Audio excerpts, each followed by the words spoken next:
హల్లెలూయా హల్లెలూయా. யாவரும் உட்காருங்கள். అందరం కూర్చుందాం. Let's be seated. தேவனுடைய பரிசுத்த நாமம் மகிமைப்படுவதாக. May God's holy name be glorified. దేవుని పరిశుద్ధ నామము మహిమపరచబడును గాక. உபாகமம் 17ஆம் அதிகாரம் 16ஆம் வசனத்திலிருந்து 20ஆம் வசனம் முடிய வாசிப்போம். Deuteronomy chapter 17 verse 16 to 20. ద్వితీయోపదేశ కాండము 17వ అధ్యాయం 16వ వాక్యం నుండి 20వ వాక్యం వరకు చదువుకుందాం. అతడు గుర్రములను విస్తారముగా సంపాదించుకొనవలదు, తాను గుర్రములను హెచ్చుగా సంపాదించుటకు గాను జనులను ఐగుప్తునకు తిరిగి వెళ్ళనీయకూడదు. ఏలియనగా యెహోవా ఇక మీదట మీరు ఈ త్రోవను వెళ్ళకూడదు అని మీతో చెప్పెను. తన హృదయము తొలగిపోకుండానట్లు అతడు అనేక స్త్రీలను వివాహము చేసుకొనకూడదు. వెండి బంగారములను అతడు తన కొరకు బహుగా విస్తరింప చేసుకొనకూడదు. మరియు అతడు రాజ్యసింహాసనమందు ఆసీనుడైన తర్వాత లేవీలైన యాజకుల స్వాధీనములోనున్న గ్రంథమును చూచి ఆ ధర్మశాస్త్రమునకు ఒక ప్రతిని తన కొరకు వ్రాసుకొనవలెను. అది అతని యొద్ద ఉండవలెను.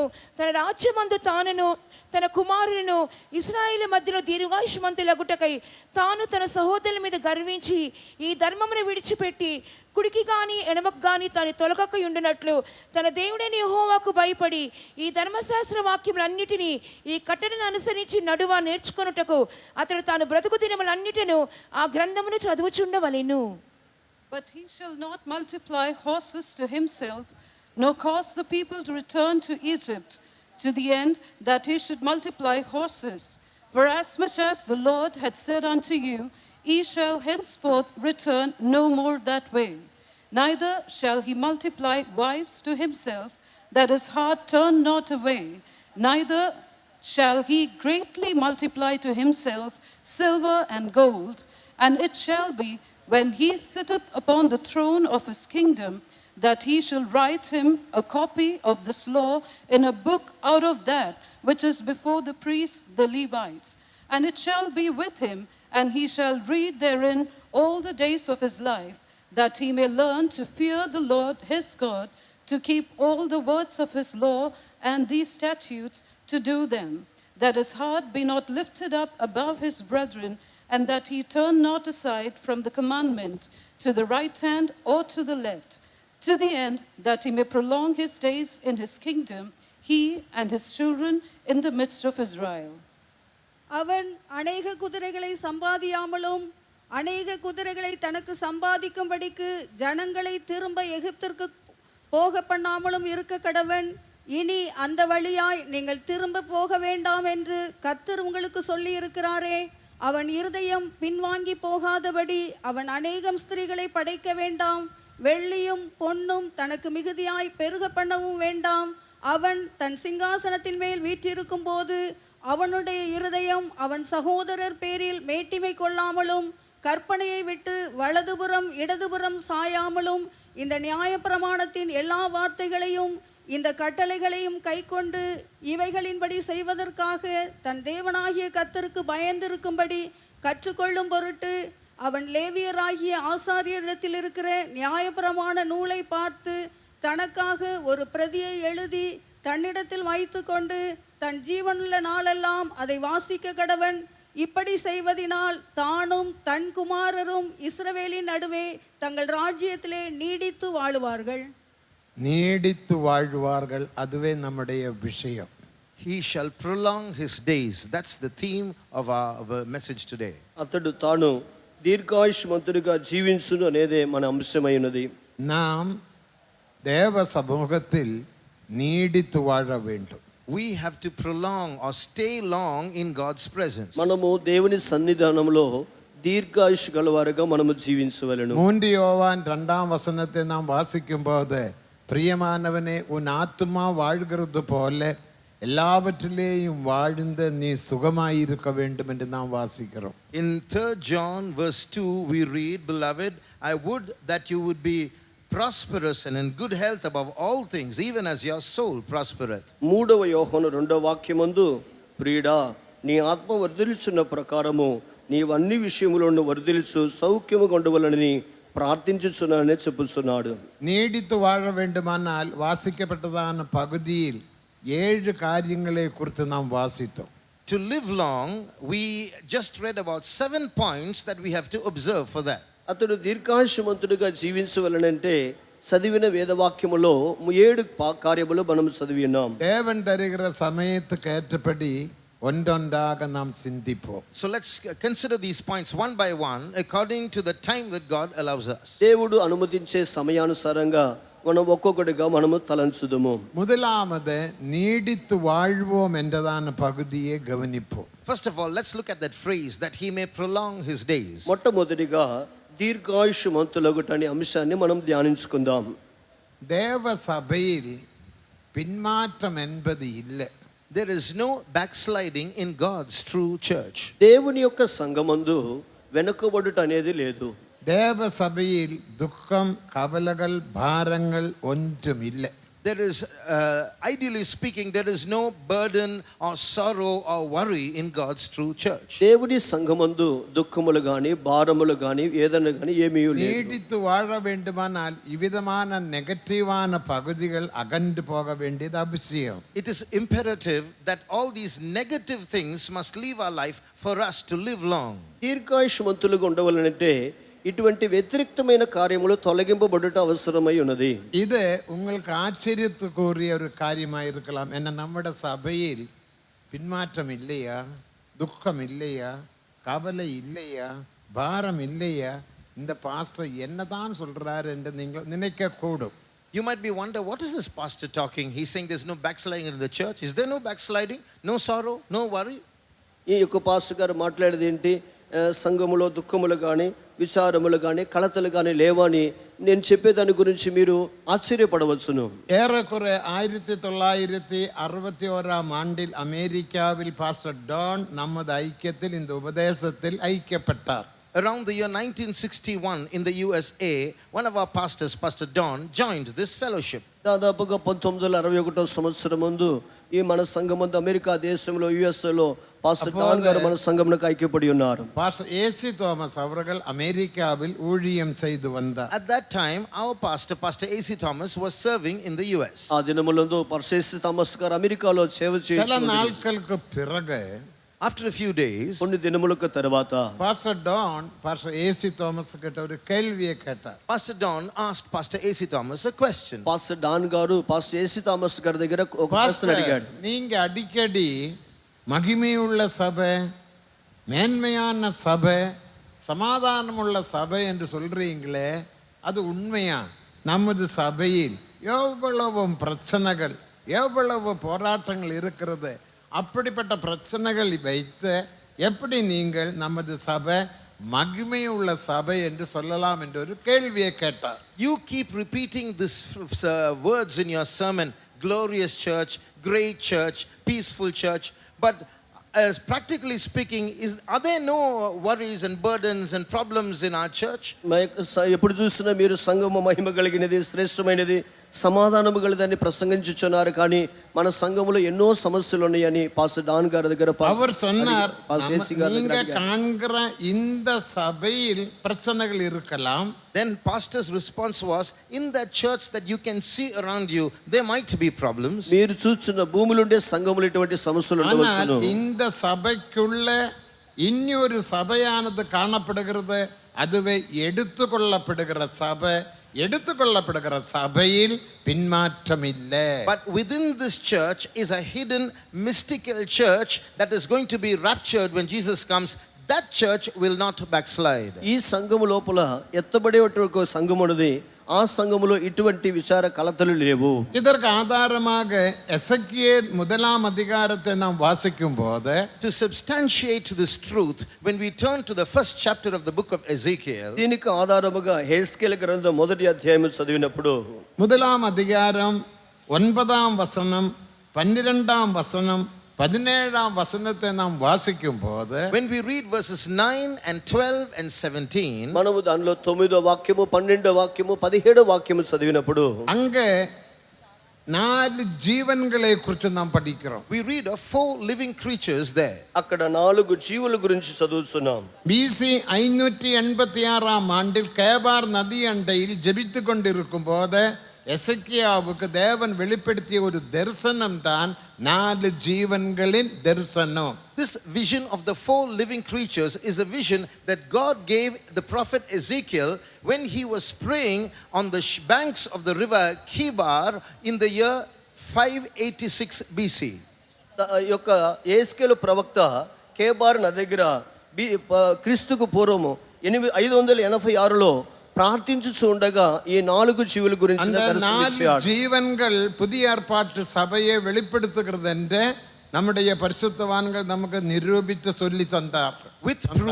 With proof our saints have taught us that these 4 living creatures represent the believers of the New Testament church. ఈ 4 జీవులు క్రొత్త నిబంధన సంఘాన్ని చూపించుచున్నదని మన పరిశుద్ధులు మనకు నిరూపించి ఉన్నారు. காரணம் அதனுடைய கடைசி வசனத்தை வாசிக்கும் போது இதுவே கர்த்தருடைய மகிமையின் சாயலுக்கு ஒப்பான தரிசனம் என்று நாம் வாசிக்கிறோம். Because towards the end of this vision we read, this is the vision of the glory of God.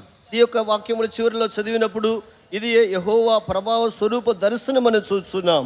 அந்த மகிமை என்பது புதிய ஏற்பாட்டு சபையின் மகிமையை வெளிப்படுத்துகிறது. That glory represents the glory of the New Testament church. ఆ తేజస్సు మహిమనేది క్రొత్త నిబంధన సంఘమును చూపుచున్నది. எபேசியர் 5ஆம் அதிகாரம் 27ஆம் வசனத்தை வாசிக்கும்போது When you read from Ephesians chapter 5 and verse 27, ఎఫెసీ 5వ అధ్యాయం 27వ వాక్యమును చదివినప్పుడు திரு முதலானது ஒன்றுமில்லாமல் பரிசுத்தமும் பிழையற்றதுமான மகிமையுள்ள சபைக்காக தம்மே தாமே ஒப்பு கொடுத்தார் என்று வாசிக்கிறோம். Jesus gave himself for a glorious church that has no spot or wrinkle or any such thing, but a church that is holy and without blemish. కళంకమైనను ముడతైనది లేనిదనిగా సంఘము పరిశుద్ధముగా మహిమగలదు ఉండుటకై యేసు తన్ను అప్పగించున్నాడని మనం చదువుతున్నాం. வெளிப்படுத்தல் 21ஆம் அதிகாரம் 10ஆம் வசனத்தை வாசிக்கும்போது Again reading from Revelation 21:10, తర్వాత ప్రకటన 21:10లో మనం చదివినప్పుడు கர்த்தருடைய மகிமை அடைந்த புதிய எருசலேம் என்று நாம் வாசிக்கிறோம். we read of the new Jerusalem that has the glory of God, verse 11 in English. దేవుని మహిమగలదైన దేవుని పరలోక యెరూషలేమును చదువుతున్నాం. இந்த மகிமையின் ஒரு அர்த்தம் புதிய ஏற்பாட்டு சபையை வெளிப்படுத்துகிறது. So one meaning of this word glory here is it represents the New Testament church. ఈ మహిమ యొక్క ఒక అర్థము క్రొత్త నిబంధన సంఘమును చూపుచున్నది. தேவனுக்கு மகிமை. Praise be to God. దేవునికి మహిమ. அந்த சபைதான் கேபார் நந்தி அண்டையில் இருக்கும்போது எசேக்கியாவுக்கு தேவன் வெளிப்படுத்தின தரிசனம். So it was in this vision that Ezekiel saw by the river Kibar that God gave him a revelation of the New Testament church. ఈ యొక్క దర్శనము గురించి సంఘమును గురించి కేబార్ నది యొద్ద యేసుకు బయలుపరచెను.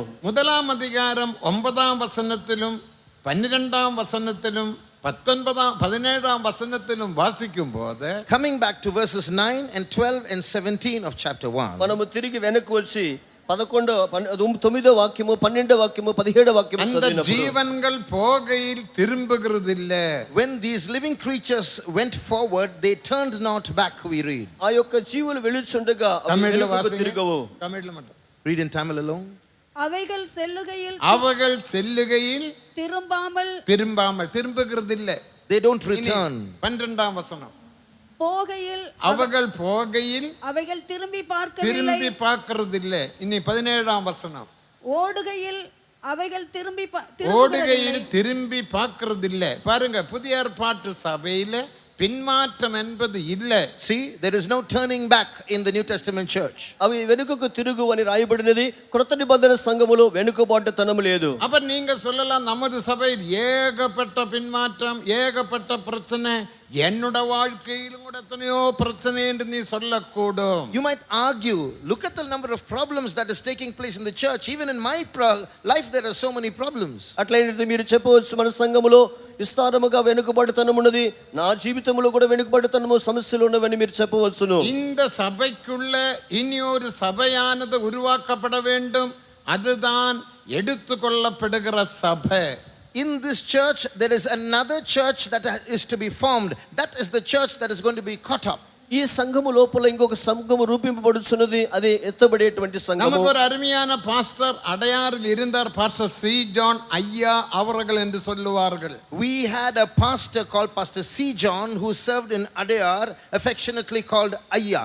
మనకి పాస్టర్ అడియార్లో సేవ చేసినటువంటి పాస్టర్ సి జాన్ ఉన్నారు. ఆయనని அவர் అందరూ అయ్యగారు అని పిలుస్తారు. சிலோனில் பிறந்தவர். He was born in Sri Lanka. ఆయన సిలోన్లో పుట్టినవారు. கிட்டத்தட்ட 37 வருஷம் சென்னையில் ராயபுரத்திலும் அடையாறிலும் ஊழியம் He செய்தார்கள். served about 37 years in Rayapuram and Adayar in Chennai. దాదాపు రాయపురంలోను అడియార్లోను చెన్నై ప్రాంతంలో ఆయన அந்த సేవ ஐயா చేసి அவர்கள் அடிக்கடி சொல்லுவார்கள், That Ayya often said, అయ్యగారు అప్పుడప్పుడు చెప్పుదురు, இந்த சபையில் இனியொரு சபையானது உருவாக்கப்பட வேண்டும். காரணம், வெளிப்படுத்தினல் 12ஆம் அதிகாரத்தில் சூரியனை அணிந்த ஸ்திரீ, அந்த ஸ்திரீக்குள்ளே ஒரு ஆண் பிள்ளை உருவானது போல ஆண் பிள்ளை தான் எடுத்துக்கொள்ளப்படுகிற சபை. just as in the book of Revelation chapter 12 we read of a church, a woman, and within that woman is a man child that is formed. That man child is caught up. In the same way there is a church within a church, and that church within will be caught up. ప్రకటన గ్రంథం 12వ అధ్యాయంలో స్త్రీలు ఒక మగ శిశువు ఎలాగ రూపింపబడుచున్నదో అలాగనే ఈ సంఘములో ఎత్తబడేటువంటి సంఘము రూపింపబడవలనని ఆయన అప్పుడప్పుడు బోధించారు. வெளிப்படுத்தினல் 12ஆம் அதிகாரம் 13ஆம் வசனத்தை வாசிக்கும் போது, When you read from Revelation 12:13, ప్రకటన గ్రంథం 12వ అధ్యాయం 13వ వాక్యం, ஆண் பிள்ளையை பெற்றெடுத்த ஸ்திரீயானவள் அவள் வனாந்தரத்துக்கு ஓடி போனார்கள். the woman that beget the man child ran to the wilderness. ఆ యొక్క మగ శిశువుని జన్మించిన స్త్రీ అరణ్యమునకు పారిపోయి ఉన్నది. அந்த ஸ்திரீயானவள் எடுத்துக்கொள்ளப்படவில்லை. That woman was not caught up. ఆ స్త్రీ ఎత్తబడలేదు. தேவனுக்கு மகிமை. Praise be to God. దేవునికి அந்த మహిమ. ஸ்திரீயானவள் புதிய ஏற்பாட்டு சபையை வெளிப்படுத்தினாலும் கூட அந்த சபைக்குள்ள இனியொரு சபையானது உருவாக்கப்பட்டது. அதுதான் ஆண் பிள்ளை. ஆண் பிள்ளையானது எடுத்துக்கொள்ளப்பட்டது. Although that woman represents the church, within her was a man child, which is the raptured church. స్త్రీ అనేది క్రొత్త నిబంధన సంఘమునకు సాదృశ్యంగా ఉన్నప్పటికీ ఆ స్త్రీలో ఒక మగ శిశువు ఉండినది, అదే సంఘం ఎత్తబడినది. ஆனபடினால் பரிசுத்தாவின் அபிஷேகம் பெற்றதான சபைக்குள்ள நம் மூன்றாக சபையை பிரிக்கலாம். That is why we can divide the spirit baptized church into 3 categories. అందువలన పరిశుద్ధాత్మ పొందిన సంఘమును 3 విధంగా భాగమించవచ్చు. 3 இடத்தில் நாம் வாசிக்கிறோம். You read about these 3 categories in 3 places in the scriptures. గ్రంథమందు 3 చోట్ల దీనిని గురించి చదువుతున్నాం. முதலாவது வெளிப்படுத்தினல் 12ஆம் அதிகாரத்தில் 5ஆம் வசனத்திலே ஆண் பிள்ளை எடுத்துக்கொள்ளப்பட்ட சபை, அதுக்கு A group என்று நாம் சொல்லலாம். First of all, in Revelation chapter 12 and verse 5, we read of the man child that is caught up when Jesus comes, which we will call as group A. మొట్టమొదటిగా ప్రకటన 12:5లో మగ శిశువు ఎత్తబడినది, వీరు మొదటి గుంపు వారు. இரண்டாவது அதே அதிகாரம் 17ஆம் வசனத்தில் சந்ததியில் மற்றவர்கள் என்ற ஒரு குரூப்பை பார்க்கிறோம். அதுதான் கைவிடப்பட்ட சபை, B group என்று நாம் சொல்லலாம். Then again in verse 17 of the same chapter, we read of a group called the remnant of her seed, which is the church that is left behind, which we call as group B. 12వ అధ్యాయం 17వ వాక్యమందు ఆమె సంతానము శేషించిన వారు అనేది వీరే రెండవ గుంపుకు చెందినవారు. C group என்பது 17ஆம் வசனத்திலே சந்ததி, அதுதான் C group. And then you see that word, the seed, which is group C in the church. 17వ వాక్యములో రెండో భాగంలో ఆమె సంతానము, వీరు C గ్రూప్. சபையில் A group, B group, C group என்ற 3 குரூப்பை நாம் பார்க்கலாம். So in the church itself you have 3 categories: group A, group B, group C. ఈ విధంగా సంఘములో ఏ గ్రూపు, బి గ్రూపు, సి గ్రూపుగా మనము చూడవచ్చును.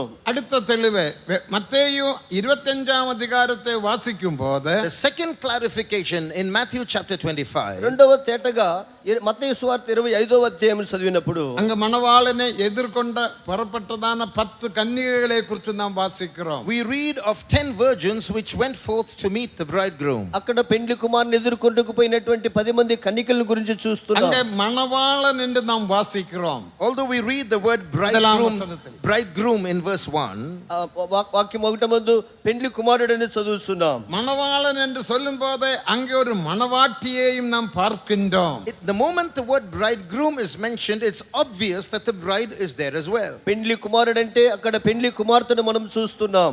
காரணம், யோவான் எழுதின சுவிசேஷம் 3ஆம் அதிகாரம் 29ஆம் வசனத்தை வாசிக்கும் போது, to prove this, when you read John chapter 3 and verse 29, యోహాను సువార్త 3వ అధ్యాయం 29వ వాక్యమును మనం చదివినప్పుడు, மணவாட்டி உடையவனே மணவாளன், he that hath the bride is the bridegroom. పెండ్లి కుమార్తెను కలవాడే పెండ్లి కుమారుడు. தேவனுக்கு மகிமை. Praise be to God. దేవునికి మహిమ. மணவாளன் என்று சொன்னதினால் அங்கே ஒரு மணவாட்டி உண்டு.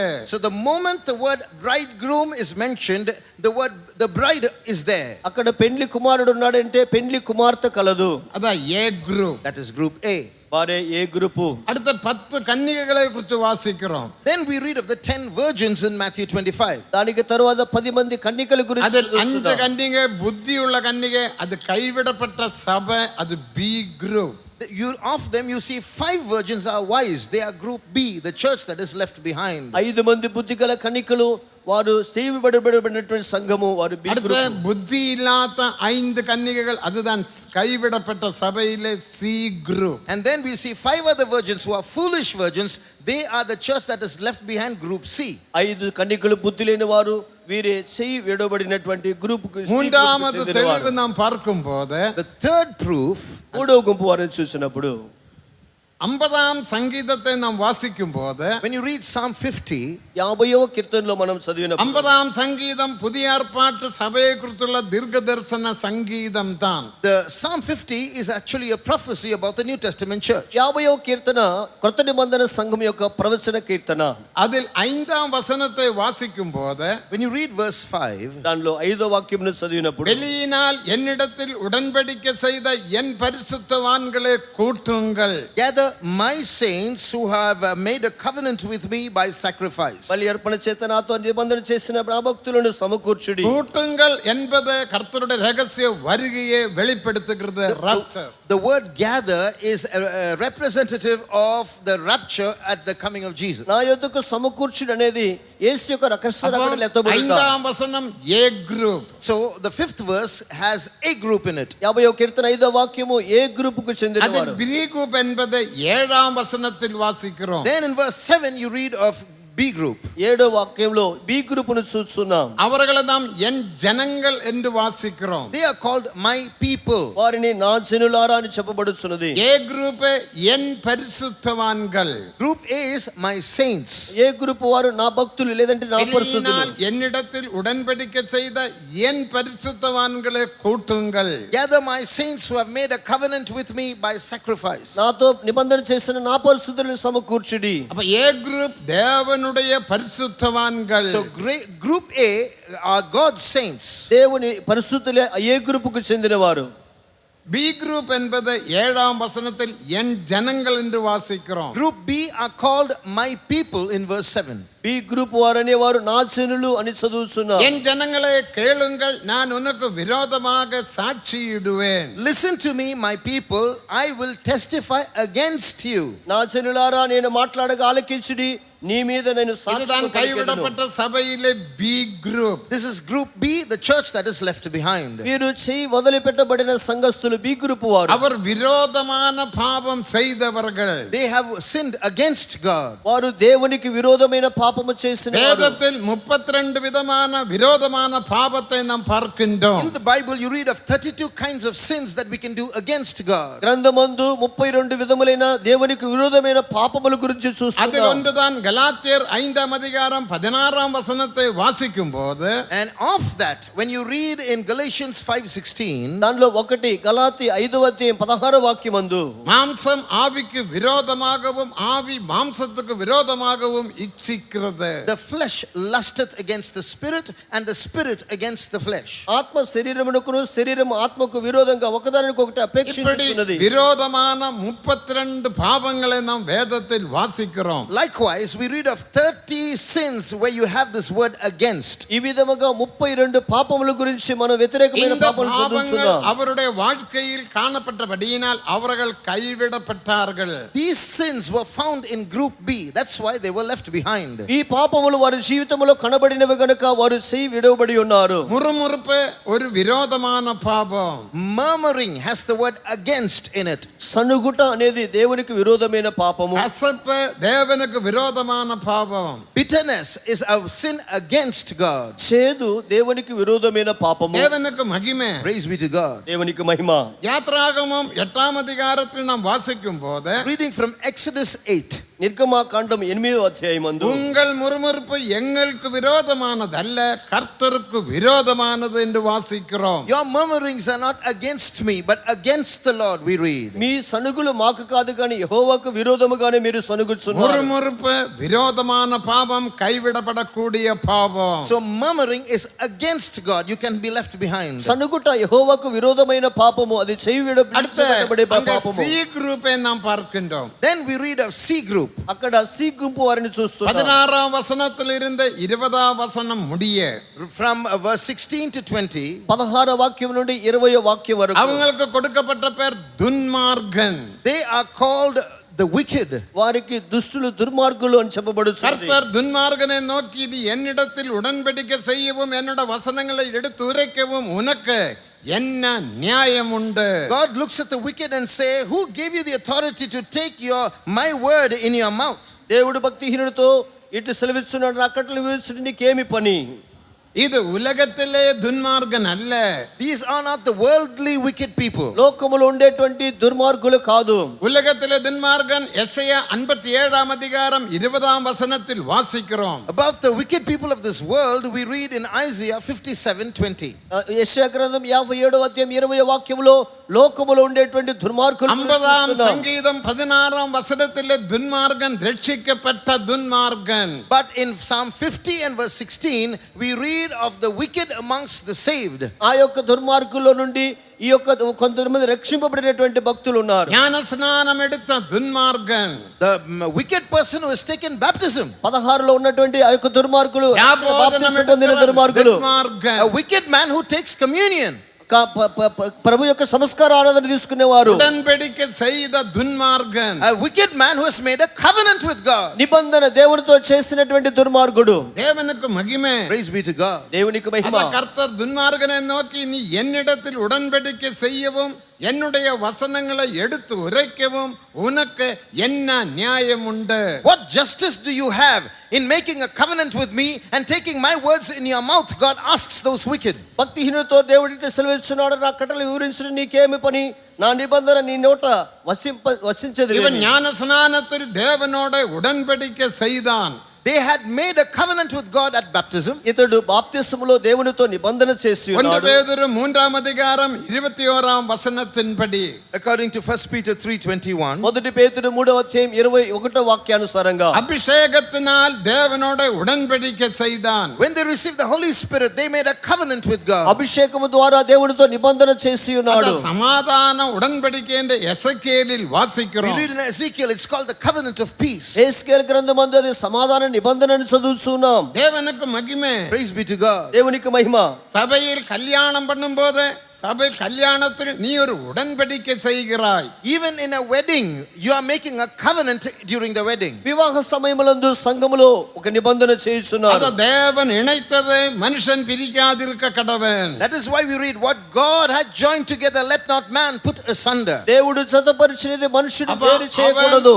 அவன் சபையில் விவாகம் செய்தவன். So he has made a wedding covenant in the church. అతడు సంఘములో వివాహము చేసుకున్నవాడు. தேவனுக்கு மகிமை. Praise be to God. దేవునికి మహిమ. அது ஊழியர்களையும் பார்க்கின்றோம். You may see them among servants of God also. దానిలో సేవకులను కూడా చూస్తున్నాం. எல்லா ஊழியர்களும் துன்மார்கனாக காணப்படுகின்றார்கள். Some servants of God are wicked.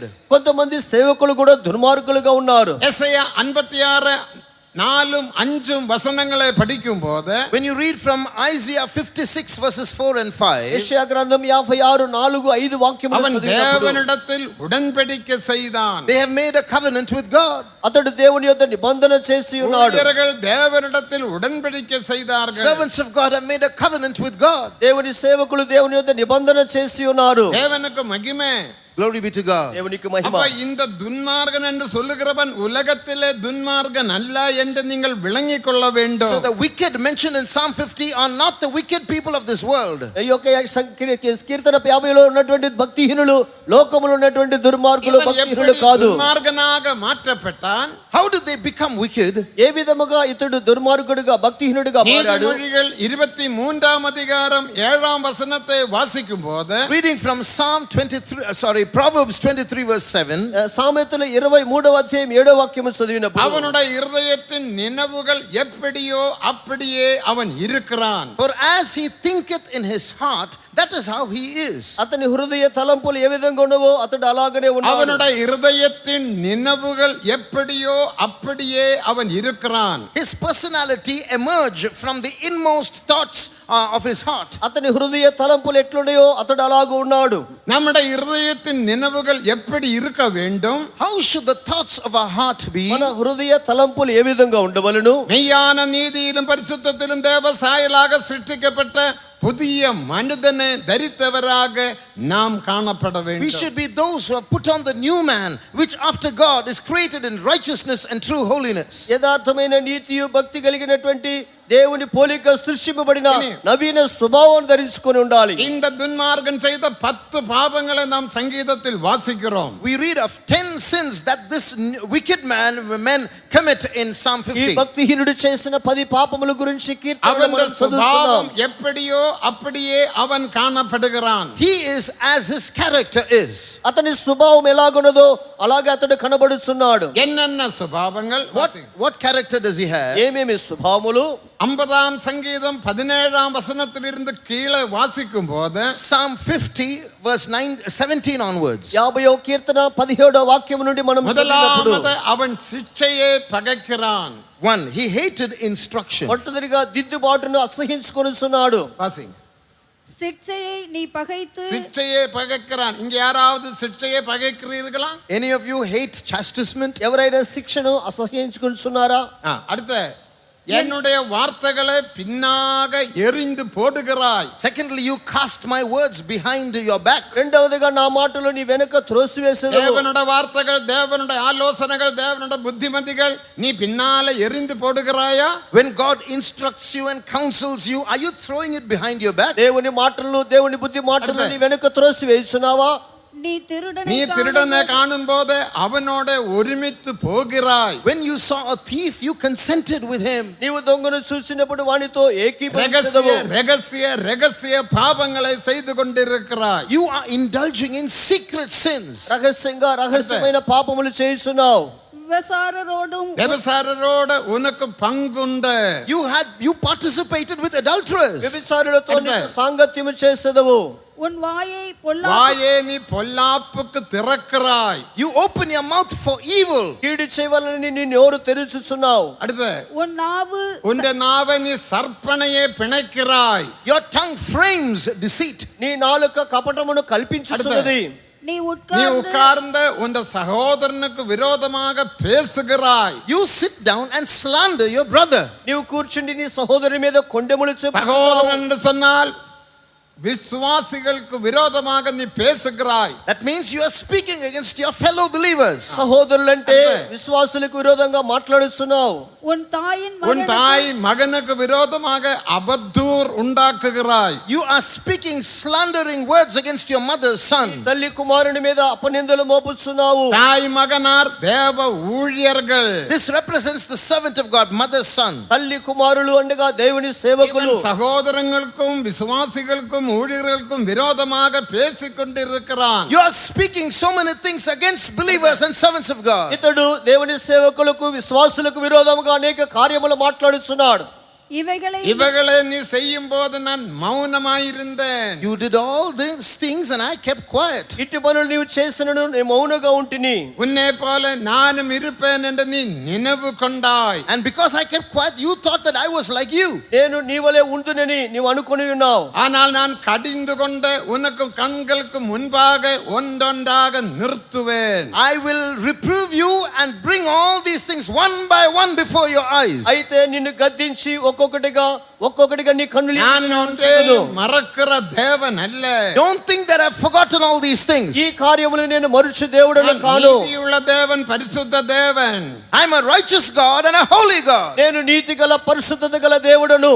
ஆனால் பரிசுத்த காண முடியாத சுத்த Kannan. I'm a God who has purer eyes than to behold evil. కీడును చూడని శుద్ధమైన నేత్రము కలిగిన దేవుడను. இவகளை நீ செய்யும் போது, இவகளை நீ பேசும் போது நான் மௌனமாயிருந்தேன். When you spoke these things, when you did these things, I was keeping quiet. వీటిని నువ్వు చేసినప్పుడు మాట్లాడినప్పుడు నేను మౌనినై ఉంటిని. நீ என்ன சொல்லலாம்? What can you say? నీవేం చెప్పవచ్చు? நான் இப்படி செய்தும் எனக்கு ஒரு பிரச்சனை இல்லையே.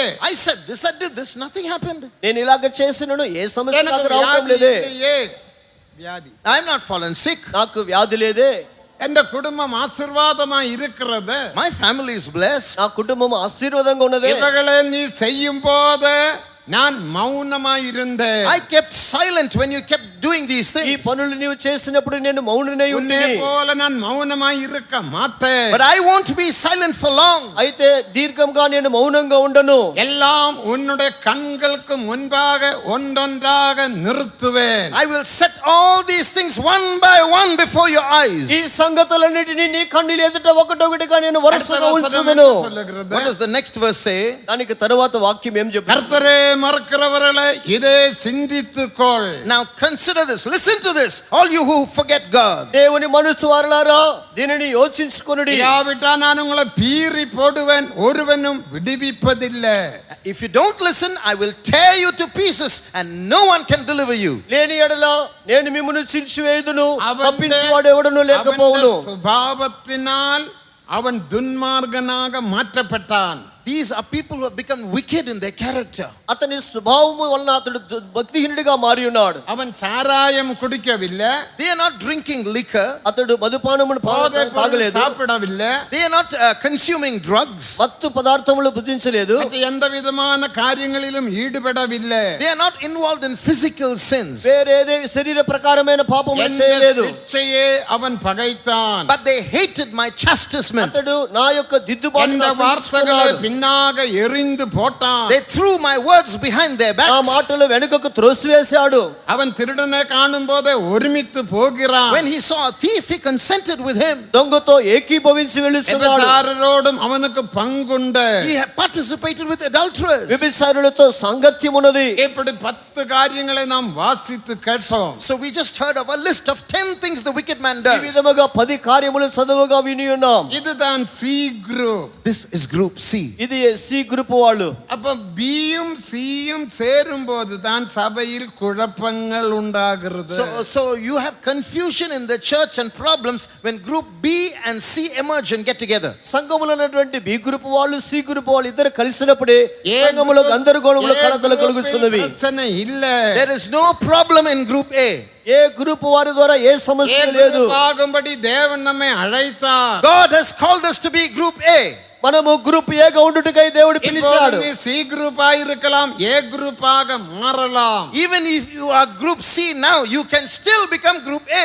ఇప్పుడు మీరు ఒకవేళ సి గ్రూప్ గా ఉండవచ్చును, అయితే ఏ గ్రూప్ గా మార్చబడవచ్చును. முதலாம் கொரிந்தியர் 6ஆம் அதிகாரம் 16ஆம் வசனத்தை வாசிக்கும் போது, Reading from 1 Corinthians 6:11. మొదటి కొరింథీ 6:11లో చదివినప్పుడు, நீயும் இப்படிப்பட்டவராய் இருந்தீர்கள், And such were some of you. మీరు ఇటువంటి వారిగా ఉంటిరి. ஆனாலும் இயேசுவின் நாமத்தினாலும் But in the name of our Lord Jesus అయితే యేసు నామమున அவருடைய ஆவியினாலும் and by his spirit, దేవుని ఆత్మ ద్వారాను கழுவப்பட்டீர்கள், you are washed, మీరు కడగబడి ఉన్నారు, பரிசுத்தமாக்கப்பட்டீர்கள், you are sanctified, పరిశుద్ధపరచబడిన వారై நீதிமான்களாக்கப்பட்டீர்கள். and you are justified. నీతిమంతులుగా తీర్చబడుతుని. நீ சி குரூப்பாக ஏ குரூப்பாக காணப்பட்டீர்கள். You were C group and B group once upon a time. మీరు ఒక దినమందు ఈ బి గ్రూప్ గా సి గ్రూప్ గా ஆனா ఉన్నారు. இயேசுவின் நாமத்தினாலும் அவருடைய ஆவியினாலும் நீங்கள் கழுவப்பட்டீர்கள். But you were washed by the blood of Jesus in the and by the you were washed and sanctified. అయితే క్రీస్తు నామమందును దేవుని ఆత్మ ద్వారా కడగబడుతుని. உன்னுடைய பாவங்களை ஆண்டவர் எடுத்து உரைக்கும் போது, When the Lord was telling your sins, ఈ పాపములను దేవుడు ఎత్తి చూపునప్పుడు அந்த பாவங்களுக்காக நீ மனஸ்தாபப்படுகிறாய். you repented of those sins. ఆ పాపముల నిమిత్తమై నీ పశ్చాత్తాప ஆண்டவரே எனக்கு மன்னியும் என்று நீ சொல்லுகிறாய். You say, Lord, forgive me. ప్రభువా నాకు క్షమించమని చెప్పుచున్నావు. தெரியாமல் பாவம் செய்த I sinned in ignorance. తెలియక పాపము చేసి తిని. எத்தனை பேர் சொல்ல போகிறீர்கள்? How many of you are going to say that? ఎంతమంది చెప్పబోతున్నారు? எத்தனை பேர் மனம் திரும்ப போகிறீர்கள்? How many of you are going to repent? ఎంతమంది మారు మనసు எத்தனை పొందబోతున్నారు? பேர் சி குரூப்பில் இருந்து ஏ குரூப்புக்காக மாற போகிறீர்கள்? How many of you are going to say, I'm going to change from group C to group A? ఎంతమంది సి గ్రూప్ నుండి ఏ గ్రూప్ గా మార కోరుతున్నారు? அப்போ பி குரூப்பிலும் சி குரூப்பிலும் தான் பிரச்சனை. So backsliding and turning back and problems are in group B and group C. Group B లోను C లోనే సంఘములో సమస్యలు. பாஸ்டர் ஏசி தோமஸ் அவர்கள் சொன்னார்கள். But Pastor A.C. Thomas said, అదే పాస్టర్ ఏసీ థామస్ గారు చెప్పారు. நான் இந்த பி குரூப்பை குறித்தும் சி குரூப்பை குறித்தும் பேசுகிறது இல்ல. we are not going to speak about group B and group C. నేను సంఘములో ఉండే బి గ్రూప్ గురించి సి గ్రూప్ గురించి ஆனால் మాట్లాడట్లేదు. பாவம் செய்யாத ஒரு ஏ குரூப் இதற்குள்ளே உண்டு. Inside this there is an invisible A group that is not committing sin. అయితే సంఘములో అదృశ్యమైనటువంటి ఏ గ్రూప్ அவர்கள் కలదు. பாவம் செய்ய மாட்டார்கள். They will not commit sin. వారు పాపము చేయరు. அவர்கள் பின்னுக்கு பார்க்க மாட்டார்கள். They will not turn back. వారు వెనుదిరిగి చూడరు. தேவனுக்கு விரோதமாக பேச மாட்டார்கள். They will not speak against God. వారు దేవునికి విరోధంగా మాట్లాడరు. அவர்கள் பின்மாற்றம் இல்ல. There is no backsliding amongst them. వారిలో వెనుకబాటుతనము లేదు. ஏ குரூப் எல்லாம் கரங்களை உயர்த்தி அல்லேலூயா சொல்லுங்கள். All group A say hallelujah. Group A hallelujah చెప్పండి. சத்தமாக சொல்லுங்க. శబ్దంగా చెప్పండి. தேவனுக்கு மகிமை. Glory be to God. దేవునికి మహిమ. அதனால தான் எசேக்கியாவுக்கு தேவன் சொன்னார், That's why God told Ezekiel అందుకే ஜீவன்கள் எசேக்கியேல் చెప్పాడు. என்பது புதிய ஏற்பாட்டு சபை, about the New Testament church. నీవు చూసేది కొత్త నిబంధన సంఘము. அவரில் பின்மாற்றம் இல்ல. There is no turning back. దానిలో వెనుకబాటుతనము లేదు. அதுதான் பாஸ்டர் ஏசி தோமஸ் அவர்கள் சொன்னார். That is what Pastor A.C. Thomas reiterated. అదే పాస్టర్ ఏసీ థామస్ గారు చెప్పారు. சபையில் பின்மாற்றம் இல்ல. There is no backsliding in God's church. దేవుని సంఘములో వెనుకబాటుతనము లేదు. குழப்படி இல்ல. There is no confusion in God's church. సంఘములో గందరగోళము లేదు. ஏ குரூப் ஆகும்படி பரிசுத்தவான்களாகும்படி சுத்திகரிப்பு பெற்றுக்கொள்ளும்படியாக தேவன் நம்மை அழைத்தார். God has called us to be group A, to be sanctified, to be made holy. మనము ఏ గ్రూపుగా మార్చబడుకొట్టుకై శుద్ధీకరింపబడి పరిశుద్ధపరచబడుటకై దేవుడు మనల్ని పిలిచి ఉన్నాడు. ஆகையால் ஏ குரூப்பாக மாற்றப்பட்ட பின்மாற்றம் இல்லாமல் பாவம் இல்லாமல் நாம் ஜீவிப்போமாக. Therefore, let's become group A and live without backsliding, without sin. అందువల్ల మనము ఏ గ్రూపుగా మార్చబడి వెనుకబాటుతనము లేని వారుగా పాపము లేని వారుగా మార్చబడుదుము. அவர்கள் நீடித்து வாழ்வார்கள். They will prolong their days. వీరే దీర్ఘాయుష్మంతులుగా జీవించుదురు. அடுத்த நீடித்து வாழ வேண்டுமானால் Then later further to live long, మనము దీర్ఘాయుష్మంతులుగా జీవించాలంటే ஏ குரூப்பாக நாம் மாற்றப்பட வேண்டும். we must become a group. మనము ఏ గుంపు వారిగా మార్చబడాలి. ஆனா 125ஆம் சங்கீதம் முதலாம் வசனத்தை வாசிக்கும் போது, When we read from Psalm 125 verse 1, 125వ కీర్తన మొదటి వాక్యమును చదివినప్పుడు 125ஆம் சங்கீதம் முதலாம் வசனம் வாசிங்க. Psalm 125 1. 125 మొదటి వాక్యము. கர்த்தரை நம்புகிறவர்கள் கர்த்தரை நம்புகிறவர்கள் என்றென்றைக்கும் அசையாமல் இருக்கும் சீயோன் பர்வதம் போல காணப்படுவார்கள். கர்த்தரை நம்புகிறவர்கள், They that trust in the Lord. యెహోవాయందు నమ్మికుంచువారు. எசேயா 40ஆம் அதிகாரம் 31 வசனங்களை வாசிக்கும் போது, When you read from Isaiah 40 verse 30 and 31, యెషయా గ్రంథం 40వ అధ్యాయం 30-31 వాక్యం చదివినప్పుడు நம்புகிறவர்கள் ஓடினாலும் இளைப்படைய மாட்டார்கள், நடந்தாலும் வாசிங்க. இளைஞர் இளைப்படைந்து சோர்ந்து போவார்கள், வாலிபரும் இடறி விழுவார்கள். கர்த்தருக்கு காத்திருக்கிறவர்கள் புதுபலன் அடைந்த கழுகுகளைப் போல சட்டைகளை அடித்து பறந்துயருவார்கள். அவர்கள் ஓடினாலும் இளைப்படையார்கள், அவர்கள் நடந்தாலும் சோர்ந்து போகாது. பாத்தீங்களா? தேவனுக்கு மகிமை. கர்த்தருக்காக காத்திருக்கிறவர்கள், those who wait on the Lord, యెహోవా కొరకు కనిపెట్టువారు, சீயோனுக்காக காத்திருக்கிறவர்கள், those who wait on the Lord for Zion, సియోను కొరకు కనిపెట్టువారు, சீயோனின் உபதேசத்துக்காக, those who wait for the doctrine of Zion, సియోను యొక్క ఉపదేశము కొరకు, எருசலேமின் உபதேசத்துக்காக, for the doctrine of Jerusalem. యెరూషలేము యొక్క ఉపదేశము కొరకు. வெறும் மனம் திரும்பி ஞானஸ்நானம் எடுத்து அபிஷேகம் பெற்றால் மட்டும் போதாது. It's not enough to repent, take water baptism, receive the Holy Spirit. ఏదో మారు మనసు బాప్తిస్మ అభిషేకం పొందితే చాలదు. சீயோனின் உபதேசத்தில் நீ காணப்பட You வேண்டும். must follow the doctrine of Zion. సియోను యొక్క ఉపదేశంలో కనబడవలెను.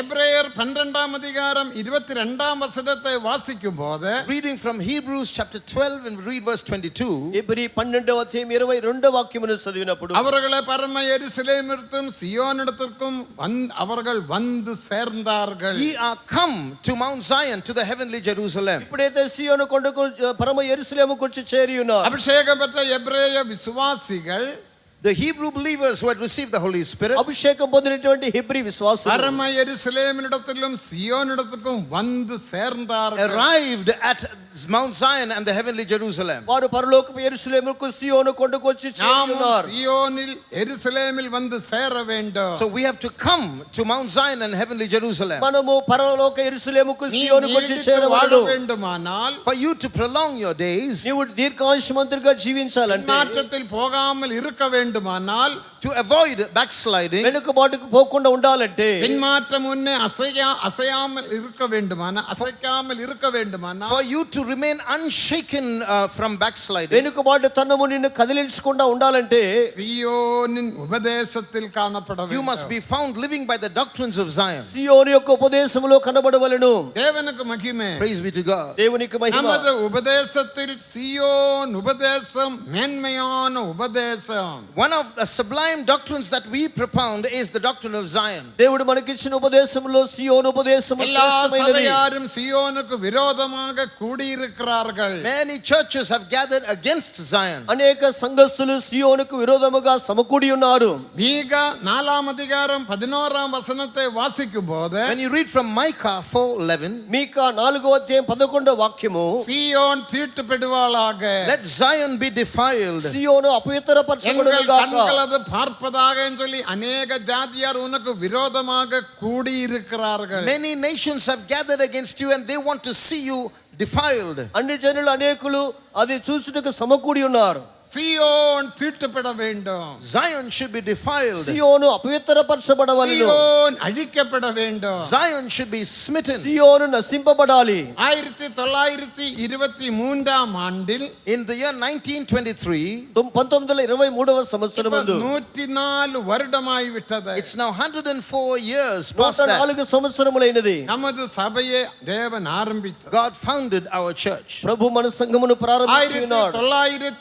1923ஆம் ஆண்டில், In the year 1923, 1923వ సంవత్సరమందు பெரிய ஒரு பரிசுத்தவானாகிய பாஸ்டர் போலால் இந்த ஊழியம் சிலோனில் கொலம்போ என்ற பட்டணத்தில் தேவன் ஸ்தாபித்தார். this church was founded in the country of Sri Lanka, in the city of Colombo, by a great saint called Pastor Paul. ఈ యొక్క సంఘం అనేది పాస్టర్ పాల్ గారి దగ్గర శ్రీలంకలో కొలంబో అనే ప్రాంతంలో பாஸ்டர் ప్రారంభించబడినది. போல் சாதாரண மனுஷன் அல்ல. He was no ordinary saint. Pastor Paul గారు సాధారణ వ్యక్తి அவர் కాదు. பெரிய ஒரு ஐஸ்வர்யவான். He was a wealthy man, ఆయన గొప్ప ఐశ్వర్యవంతుడు. அவர் ஹிந்து குடும்பத்தில், ஆர்த்தடாக்ஸ் குடும்பத்தில் பிறந்தவர். born into an orthodox Hindu family. Orthodox Hindu కుటుంబంలో పుట్టిన వ్యక్తి. கேரளா மாநிலத்தில் திருசூர் ஜில்லாவில் ஏங்கண்டியூர் என்ற ஊரே அவருடைய ஊரே.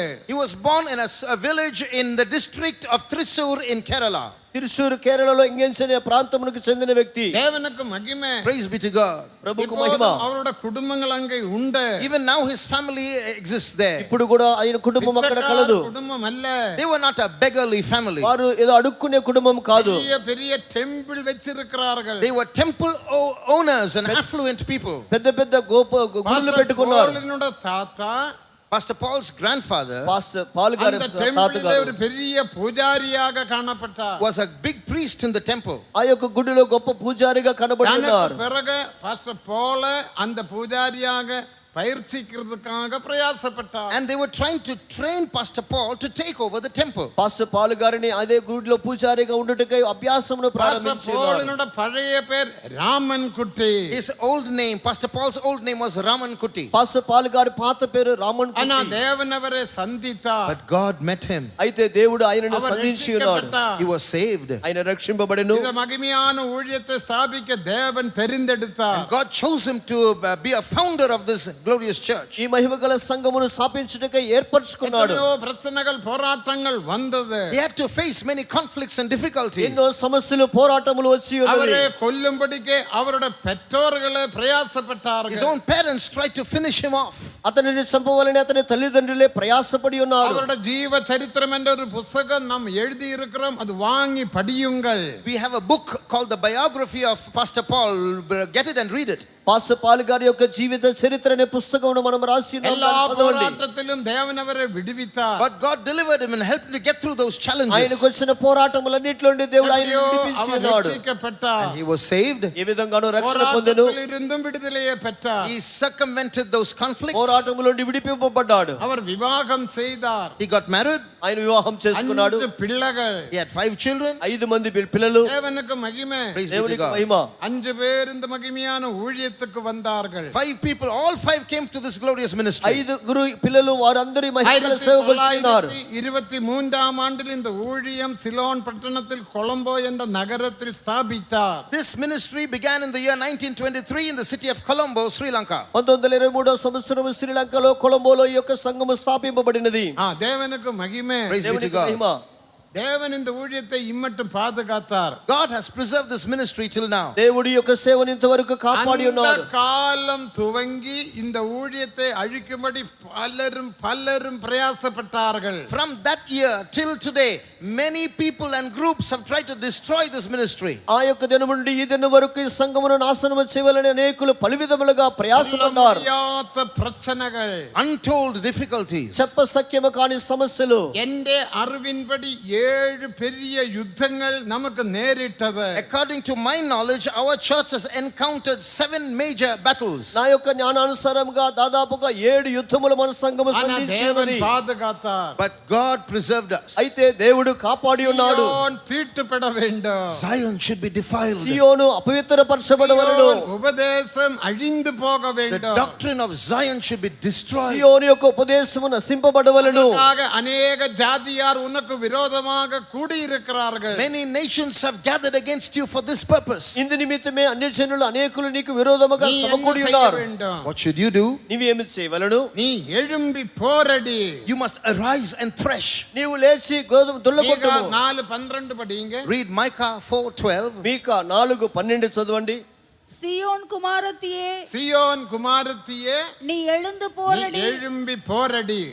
நான் உன் கொம்புகளை இரும்பும், நான் உன் கொம்புகளை இரும்பும், உன் குளம்புகளை வெண்கலமுமாக்குவேன். குழம்புகளை வெண்கலவுமாக்குவேன்.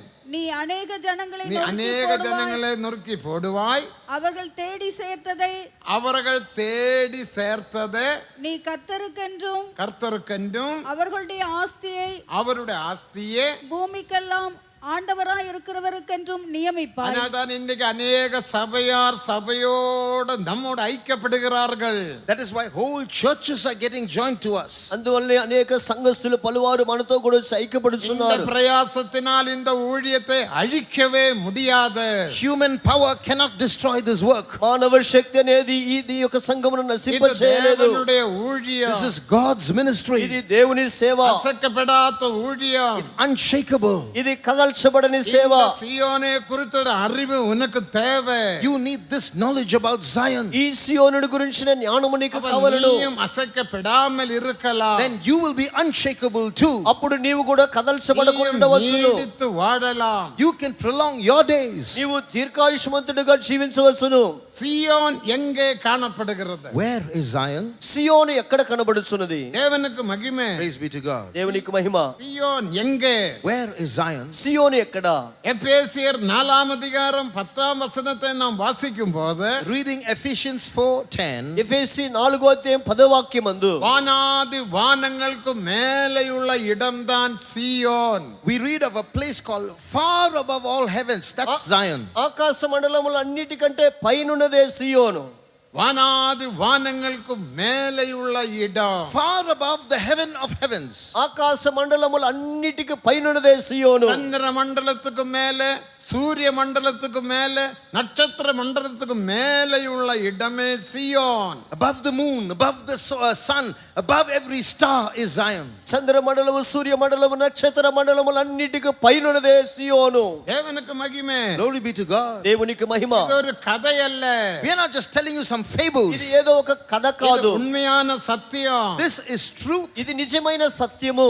அந்த சியோனில், In that Zion, ఆ సియోనులో தேவாதி தேவனும் குமாரனாம் தேவனும் தங்கி இருக்கிறார். God of gods and God the Son reside. దేవాతి దేవుడు ఆయన కుమారుడు అక్కడ నివసిస్తున్నారు. 132ஆம் சங்கீதம் 13 14 வசனங்களை வாசித்து பாருங்கள். Reading from Psalm 132 verse 13 and 14. 132వ కీర్తన 13 14 వాక్యములు చదవండి. கர்த்தர் சியோனை தெரிந்து கொண்டு தமது வாசஸ்தலமாக விரும்பினார். God has chosen Zion and desired it for his habitation. సియోనును దేవుడు కోరుకొని అక్కడ నివాస స్థలముగా చేసుకొని இங்கே ఉన్నాడు. நான் என்றென்றைக்கும் வாசம் பண்ணுவேன். Here will I dwell forever. ఇక్కడనే నేను నిత్యము నివసించుదును. இந்த சியோனை தேவன் விரும்பினார். God desired this Zion. ఈ సియోనును దేవుడు కోరుకొని பரலோக ఉన్నాడు. சியோனை தேவன் விரும்பினார். God has desired this Zion. దేవుడు సియోనును కోరుకొని ఉన్నాడు. அங்கே அவர் வாசமாய் இருக்கிறார். And he dwells there. ఆయన అక్కడ నివాసము చేయుచున్నాడు. தேவாதி தேவன் மட்டுமல்ல,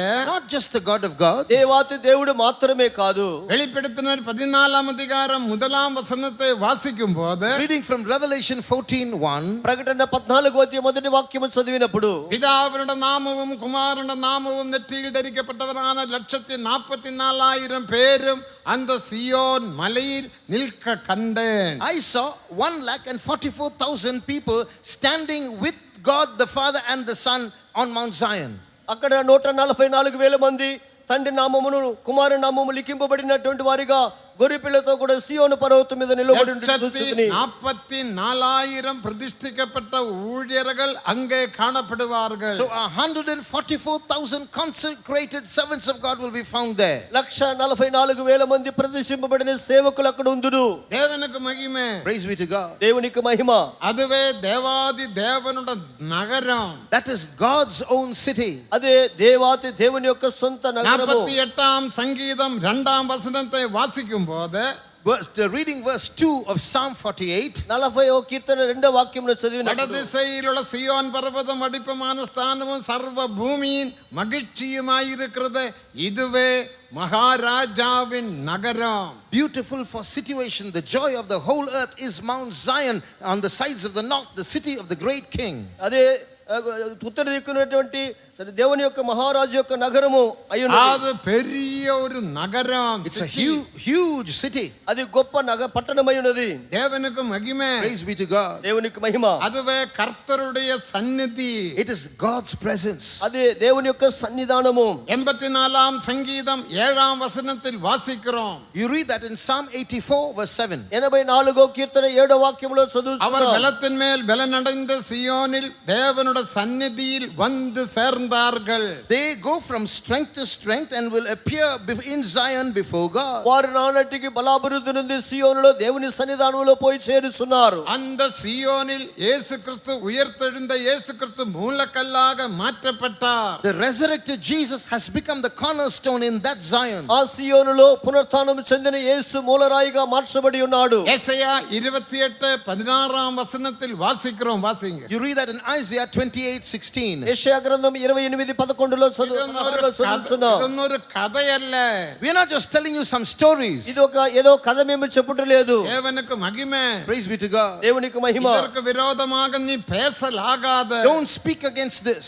దీనికి విరోధంగా నీవు మాట్లాడవద్దు. இந்த సత్యத்தை நீ விளங்காவிட்டால், If you do not understand this truth, ఈ సత్యము నీకు అర్థం కాకపోతే முழங்கால் படியிட்டு பரிசுத்த ஆவியோடு ஜெபியுங்கள். you pray in the spirit and study these truths. మోకరించి ప్రార్థించి పరిశుద్ధ పరిశుద్ధాత్మ దగ్గర నేర్చుకోండి. பரிசுத்தாவியானவர் நல்ல போதகராக இருந்து உன்னை போதிப்பார். The Holy Spirit will be a good teacher and teach you. పరిశుద్ధాత్మ దేవుడు మంచి బోధకుడిగా ఉండి నీకు బోధించును. நீ நடக்க வேண்டிய வழியை நான் உனக்கு போதித்து உன்னை நடத்துவேன்.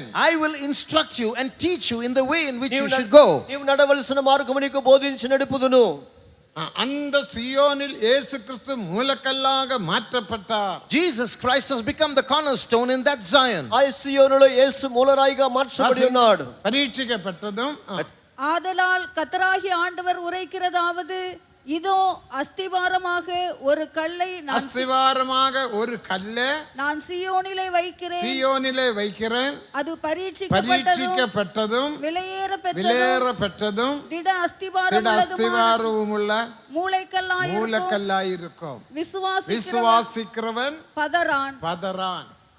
தேவனுக்கு மகிமை. Glory be to God. தேவனுக்கு மகிமை. அவிதமாக புதிய ஏற்பாட்டு சபையை எருசலேமில் தேவன் ஸ்தாபித்தார். This is how God has established the New Testament church in Jerusalem. ఈ విధముగా దేవుడు క్రొత్త నిబంధన సంఘమును యెరూషలేమును స్థాపించి ఉన్నాడు. சபையோட மூலக்கல்லு தான் இயேசு கிறிஸ்து. Jesus Christ being the chief cornerstone of the church. సంఘం యొక్క మూలరాయే యేసు ప్రభువు. எபேசியர் 2 அதிகாரம் 19-20 வசனங்கள் வாசிக்கும்போது, Reading from Ephesians chapter 2 verses 19 and 20. ఎఫెసీ 2వ అధ్యాయం 19-20 వాక్యములో மூலக்கல்லாயிருக்க அப்போஸ்தலர்கள் தீர்க்கதரிசிகள் என்ற அஸ்திவாரத்தின் மேல் ஜீவனுள்ள கற்களாக தேவன் நம்மை கட்டி ஒரு மாளிகையாக வீடாக தேவன் மாற்றுகிறார். He has made us into a building that are built upon the foundations of the apostles and prophets, Jesus Christ himself being the chief cornerstone. యేసుక్రీస్తు ముఖ్యమైన మూలరాయి ఉండగా దాని మీద మనల్ని అపోస్తల పునాదుల మీద మనల్ని దేవుడు జీవముగల రాళ్ళుగా కట్టి లేపుస్తున్నాడు. இந்த சியோனை குறித்த ஒரு வெளிப்படுத்தலை நீ பெற்றுக்கொள்ள வேண்டும். You must receive a proper revelation about this Zion. ఈ సియోనును గురించిన సరైన ప్రకటనను నీవు పొందుకొనవలెను. వాడலாம். Then you can prolong your days. అట్లైనట్లయితే దీర్ఘాయుష్మంతులుగా జీవించవలెను. సియోన్ పర్వతం పోల కాణப்படுவார்கள். They that trust in the Lord will be like Mount Zion. యెహోవా యందు నమ్మికుంచు వారు కదల్చబడిన సియోనుగా ఉందురు. இந்த உபதேசத்தை நீ நம்பாவிட்டால், if you do not trust this doctrine, ఈ ఉపదేశమును నీవు నమ్మకపోతే, பின்னாக எறிந்து போட்டால், and you just throw it behind your back, దీనిని నీ వెనుకకు త్రోసివేస్తే, வாழ்க்கையில் பலவிதமான பாப சுபாவங்கள் உருவாக்கப்படும். you will have to struggle with certain sins in your life. నీ జీవితమందు పలు విధమైన పాప స్వభావములు రూపొందబడును. எடுத்து வாழ வேண்டுமானால், but for you to live long, అయితే దీర్ఘాయుష్మంతులుగా ఉండవలనంటే, ஒன்று பாவமில்லாத ஒரு ஜீவியம் நாம் செய்ய வேண்டும். பின்மாற்றமில்லாத ஜீவியம். you have to live a life without sin, a life without backsliding. ఒకటి వెనుకబాటు లేకుండా పాపము లేని జీవితమును చేయవలెను. సియోనే குறித்துள்ள அறிவில் காணப்பட வேண்டும். then you should have this knowledge of Zion. రెండవదిగా సియోనును గురించిన జ్ఞానము గలవారుగా ఉండవలెను. వచనங்களை நாம் கவனிக்கும்போது,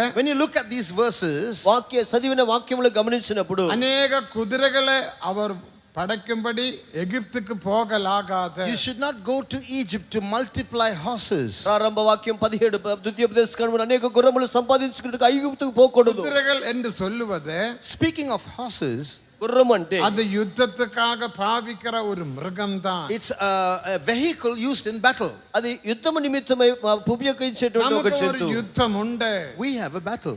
మనకు ఒక యుద్ధము కలదు. ஆனால் குதிரைகளோட உதவி நாம் நேடக்கூடாது, but நாடக்கூடாது. we should not use the assistance of horses. అయితే గుర్రముల యొక్క సహాయమును మనం உதவியை நாடுகிறதை விருதா என்று வாசிக்கிறோம். it is vain for us to put our trust in horses, we read. గుర్రముల యొక్క సహాయమును వెతుకుట వ్యర్థమని చదువుతున్నాం. தேவனுக்கு மகிமை. Glory be to God. దేవునికి మహిమ.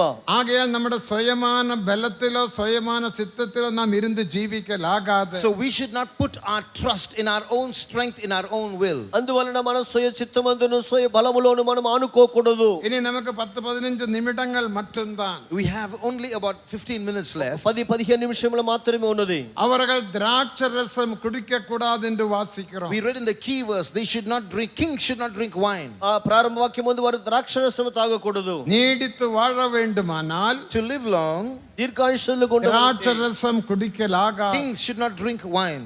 రాజు ద్రాక్షరసము இதை குறித்து తాగకూడదు. பரிசுத்த பவுல் சொல்லும்போது, St. when Paul speaks about this, పౌలు దీని గురించి మాట్లాడినప్పుడు எபேசியர் 5ஆம் அதிகாரம் 18ஆம் வசனத்தின்படி according to Ephesians 5:18, ఎఫెసీ 5:18 వాక్యానుసారంగా துன்மார்க்கத்துக்கு ஏதுவான மதுபான வெறி கொள்ளாமல் ஆவியினால் நிரம்பி சங்கீதங்களினாலும் துதிகளினாலும் ஞான பாட்டுகளினாலும் கர்த்தர்க்கென்று ஹிருதயத்தில் பாடி என்று நாம் வாசிக்கிறோம். be not drunk with wine wherein is excess, but be filled in the Spirit, and speak to yourselves in psalms and hymns and spiritual songs. మద్యముతో మత్తులై ఉండి దానిలో దుర్వ్యాపారము కలదు, అయితే ఆత్మపూర్ణులై ఉండి ఒకరినొకరు కీర్తనలతో సంగీతం ఆత్మ సంబంధమైన పాటలతో హెచ్చరించి మీ హృదయములో ప్రభువును గురించి పాడుచు కీర్తన చేయుడి. துன்மார்க்கத்துக்கு ஏதுவான மதுபான வெறி கொள்ளாமல் என்று பரிசுத்த பவுல் சொல்லுகிறார்.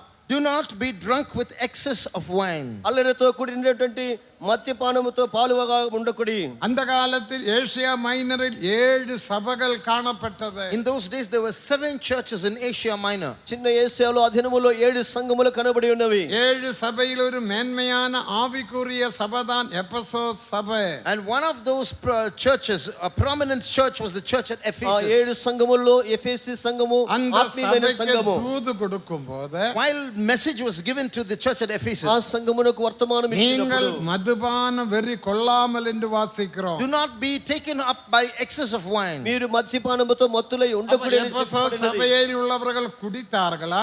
Does it mean that they drank? ఎఫెసీ సంఘములో ఉన్న వారు త్రాగారా?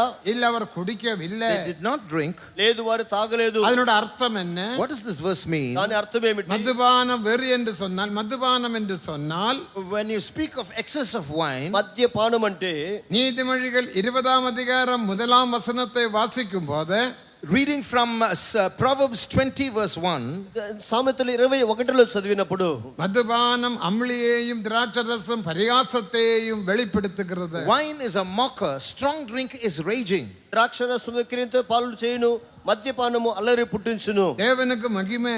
Glory be to God. దేవునికి మహిమ. மதுபானம் அமளியே வெளிப்படுத்துகிறது. Wine is a mocker. మద్యము అల్లరిని చూపుచున్నది. திராட்சரசம் பரிகாசத்தை வெளிப்படுத்துகிறது. Strong drink represents raging. ద్రాక్షరసము వెక్కిరింతలను చూపుచున్నది. நீங்கள் உங்களோட குடும்பங்களில் அமளி பண்ணுகிறீர்களா? When you fight at home, మీరు మీ కుటుంబములో అల్లరి చేయుచున్నారా?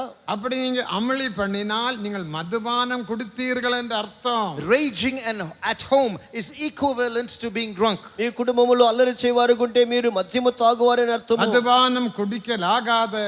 Don't drink. మద్యపానము త్రాగకూడదు. நீதிமொழிகள் 30ஆம் அதிகாரம் 4ஆம் வசனத்தின்படி According to Proverbs 30 and verse 4, సామెతలు 34వ వాక్యానుసారంగా மதுபானம் குடிப்பது, திராட்சரசம் குடிப்பது ராஜாக்களுக்கு நல்லதல்ல. 31:4, it is not for kings to drink wine. 31వ అధ్యాయం 4వ వాక్యములో మద్యము సేవించుట రాజులకు తగదు. அமளி பண்ணுவது ராஜாக்களாகிய நம் அபிஷேகம் பெற்ற நமக்கு ஏற்றதல்ல. Anointed kings should not rage. అభిషేకింపబడిన రాజులైన మనకి ద్రాక్షరసము తాగుట తగదు. ஏ குரூப்புகார் அமளி பண்ண மாட்டார்கள். Group A will not indulge in raging. A group వారు అల్లరి చేయరు. தேவனுக்கு மகிமை. Glory be to God. దేవునికి మహిమ. பாஸ்டர் ஏசி தோமஸ் அவர்கள் அடிக்கடி சொல்லுவார்கள், Pastor A.C. Thomas would often say, pastor A C Thomas గారు అప్పుడప్పుడు చెప్పుదురు, தேவ ஜனங்கள் ஊழியர்களும் விசுவாசிகளும் வாயில் தண்ணி ஊத்தி ஜீவிக்க வேண்டும். God's people, believers and servants of God should live with water in their mouths. దేవుని సేవకులు విశ్వాసులు తమ నోళ్ళలో నీళ్లను పోసుకొని யார் జీవించాలని என்ன పాస్టర్ ఏసీ గారు చెప్పుదురు. பேசினாலும் அதற்கு பதில் கொடுக்க நமக்கு அதிகாரம் இல்லை. Even if people rise up and speak things against us, we don't have the authority to back answer. జనులు మనకు విరోధంగా మాట్లాడేటప్పుడు దానికి బదులు చెప్పేదానికి మనకి ఏమీ பதில் లేదు. கொடுக்காமல் அமளி பண்ணாமல் நாம் ஜீவிக்க வேண்டும். We should learn to live softly without answering back. వాటిని అల్లరి చేయకుండా సాత్వికముతో మనం వాటిని పరిష్కరించుకోవాలి. அதற்காக தேவன் நம்மை அழைத்தார். God has called us for this. ఇందుకొరకే దేవుడు మనల్ని పిలిచి அப்படி ఉన్నాడు. பாவம் இல்லாமல் நாம் ஜீவிப்போமானால் நீடித்து வாழலாம். If we live like this without sin, we can live long. ఇలాగ మనం పాపం లేకుండా ఉంటే దీర్ఘాయుష్మంతులుగా జీవించవచ్చు. அடுத்த தேவனுடைய வசனத்தை தியானிக்க வேண்டும் என்று கடைசியில் வாசிக்கிறோம். And finally we read how we have to meditate in the word of God. చివరిగా దేవుని వాక్యము ధ్యానించవలని చదువుతున్నాం. தேவனுக்கு மகிமை. Glory be to God. దేవునికి మహిమ. அதனோட ஒரு பிரதியை நீ எழுதி எடுக்க வேண்டும். You must write and make a copy of this law with you. గ్రంథములో ఒక భాగం இரவும் பகலும் அந்த வசனத்தை தியானிக்க You வேண்டும். must read and meditate on it day and night. ఆ వాక్యమును నీవు రాత్రింబగలు ధ్యానించవలెను. யோசுவா 1 வசனத்தை வாசிக்கும் போது When you read Joshua chapter 1 verse 5, యెహోషువ 1 వాక్యమందు யோசுவாவுக்கு பிரமாணம் கொடுக்கும் போது when God gave this law to Joshua, యెహోషువకు ప్రమాణం இந்த ఇచ్చినప్పుడు தேவனுடைய வசனத்தை நியாய பிரமாணம் உண்ட வாயை விட்டு பிரியாதிருப்பதாக, the words of this law should not depart from your mouth. ఈ యొక్క వాక్యము నీ నోటి నుండి వెడబాయకూడదు. இந்த நியாய பிரமாணத்தின்படி நாம் ஜீவிப்போமாக. Let's live according to this law. ఈ గ్రంథ ప్రకారంగా మనము జీవించుదుము. அதனால்தான் மல்கிய 2 வசனத்தின்படி, That is why according to Malachi 2:7, మలాకి 2:7 ஆசாரியர்கள் தங்களுடைய உதடுகளை காக்க வேண்டும். priest's lips should keep knowledge. యాజకుల యొక్క పెదవులు ధర్మశాస్త్రమును வேதத்தை కాపాడాలి. அவருடைய வாயில் தேடுவார்களே. And the people will seek the law at the priest's mouth. జనులు వారి నోట ధర్మశాస్త్రము నేర్చుకుంటారు. வேதத்தை நமது வாயில் தேடுவார்கள். The people will come seeking for us for the word of God. జనులు వారి నోట ధర్మశాస్త్రము నేర్చుకుందరు. தேவனுக்கு மகிமை. Glory be to God. దేవునికి మహిమ. ஊழியர்களானாலும் விசுவாசிகளானாலும் தேவ ஜனங்களுக்கு பொது மக்களுக்கு ஆலோசனை கொடுக்கக்கூடிய நிலைமையில் நாம் காணப்பட வேண்டும். Servants of God or believers, we should be found at a level where we can give counsel and God's word to the public. విశ్వాసులైన దైవ సేవకులైనప్పటికీ అన్ని జనులకు మనము దేవుని వాక్యం చెప్పేవారుగా ఉండవలెను. எவ்வளவு பிரச்சனை என்று பாருங்கள். See how many problems there are in this world. ఈ లోకములో ఎన్ని సమస్యలు ఉన్నాయో చూడండి. பிரச்சனைக்கு மேல் பிரச்சனை, கஷ்டத்தின் மேல் கஷ்டங்கள் பெருக போகிறது. Problems and difficulties are going to increase. సమస్యలపైన సమస్యలు, కష్టములపైన కష్టములు ஜனங்கள் சமாதானம் இல்லாமல் அங்கும் இங்கும் ஓடி திரிவார்கள். People are wandering here and there looking for peace. జనులు సమాధానం లేకుండా ఇక్కడ అక్కడ తిరుగుదురు. உன்னை தேடி வருவார்கள். They will come seeking you. జనులు మిమ్మల్ని వెతికి వచ్చుదురు. என்ற குடும்பத்தில் சமாதானம் இல்லை. We have no peace in our homes, they will say. నా కుటుంబంలో సమాధానం లేదని చెప్పుదురు. செய்யலாம் என்ற எண்ணத்தில் நான் வந்திருக்கிறேன். We are contemplating suicide. ఆత్మహత్య చేసుకునే తలంపుతో వచ్చి ఉన్నాను. சமாதானத்துக்காக எனக்கு ஒரு கவுன்சில், ஒரு ஆலோசனையை சொல்லுங்கள். Please give us some counsel for our peace. నేను సమాధానం పొందుటకై ఒక ఆలోచన చెప్పుడి. உடனே நீங்கள் கவுன்சில் சொல்ல வேண்டும். Immediately you should have counsel to give them. వెంటనే వారికి కావలసిన ఆలోచన చెప్పవలెను. தேவனுக்கு மகிமை. Glory be to God. దేవునికి మహిమ. அப்ப நீ என்ன சொல்லுவீங்க? What will you say? అప్పుడు ఏం చెప్పుదురు? என்ன சிஸ்டர் என்கிட்ட வந்துட்டீங்க, நானே சமாதானம் இல்லாம புருஷனோட சண்டை போட்டுட்டு கிடக்குறேன். You're coming to us for counsel. I am myself fighting with my wife. ఏంటి సిస్టర్ మీ దగ్గరికి వచ్చా, నేనే మా భర్తతో సమాధానం లేకుండా గొడవ పెట్టుకుని ఉన్నాను. இப்பதான் சப்பாத்தி பலகை எடுத்து அடிச்சு விரட்டிட்டேன் நான் அவரை. Just now I took that wood to make chapatis and I chased my ఇప్పుడు చపాతి పలక తీసుకొని మా భర్తను కొట్టినాను. என்கிட்ட நீ ஒரு கவுன்சிலர் சொல்லி வரலாமா? You're coming to me for counsel. నా దగ్గర సమాధానంకై ఆలోచనకు மல்கியா అవసరం. 2:7 படியுங்கள். Read Malachi 2:7. మలాకి 2:7 చదవండి. இந்த ஒரு பிரதியை நீ எழுதி எடுக்க வேண்டும். Make a copy of this law and keep it with you. ఆ గ్రంథమును నీ కొరకై ఒక ప్రతిని రాసి ఉంచుకొనవలెను. 3104 వచనముள்ள బైబిల్ நமது கையில் இருக்கிறது. We have a Bible which contains multiple verses, thousands of them. 3400 వాక్యము కలిగినటువంటి బైబిల్ మన చేతిలో ఉన్నది. தேவனுக்கு மகிமை. Glory be to God. దేవునికి మహిమ. బైబిలిന്റെ ప్రతి நாம் எழுத வேண்டிய அவசியம் இல்லை. We don't have to make a copy of this Bible. Bible యొక్క ప్రతిని మనం రాసుకోవాల్సిన అవసరం లేదు. బైబిల్ தேவன் தந்திருக்கிறார். Because we all have Bibles in our hands. అందరి చేతికి దేవుడు బైబిల్ ఇచ్చాడు. பைபிள் உள்ளவங்க எல்லாம் பைபிளை எடுத்து உயர்த்தி ஒரு அல்லேலூயா சொல்லுங்கள். All those who have a Bible, lift it up and say hallelujah.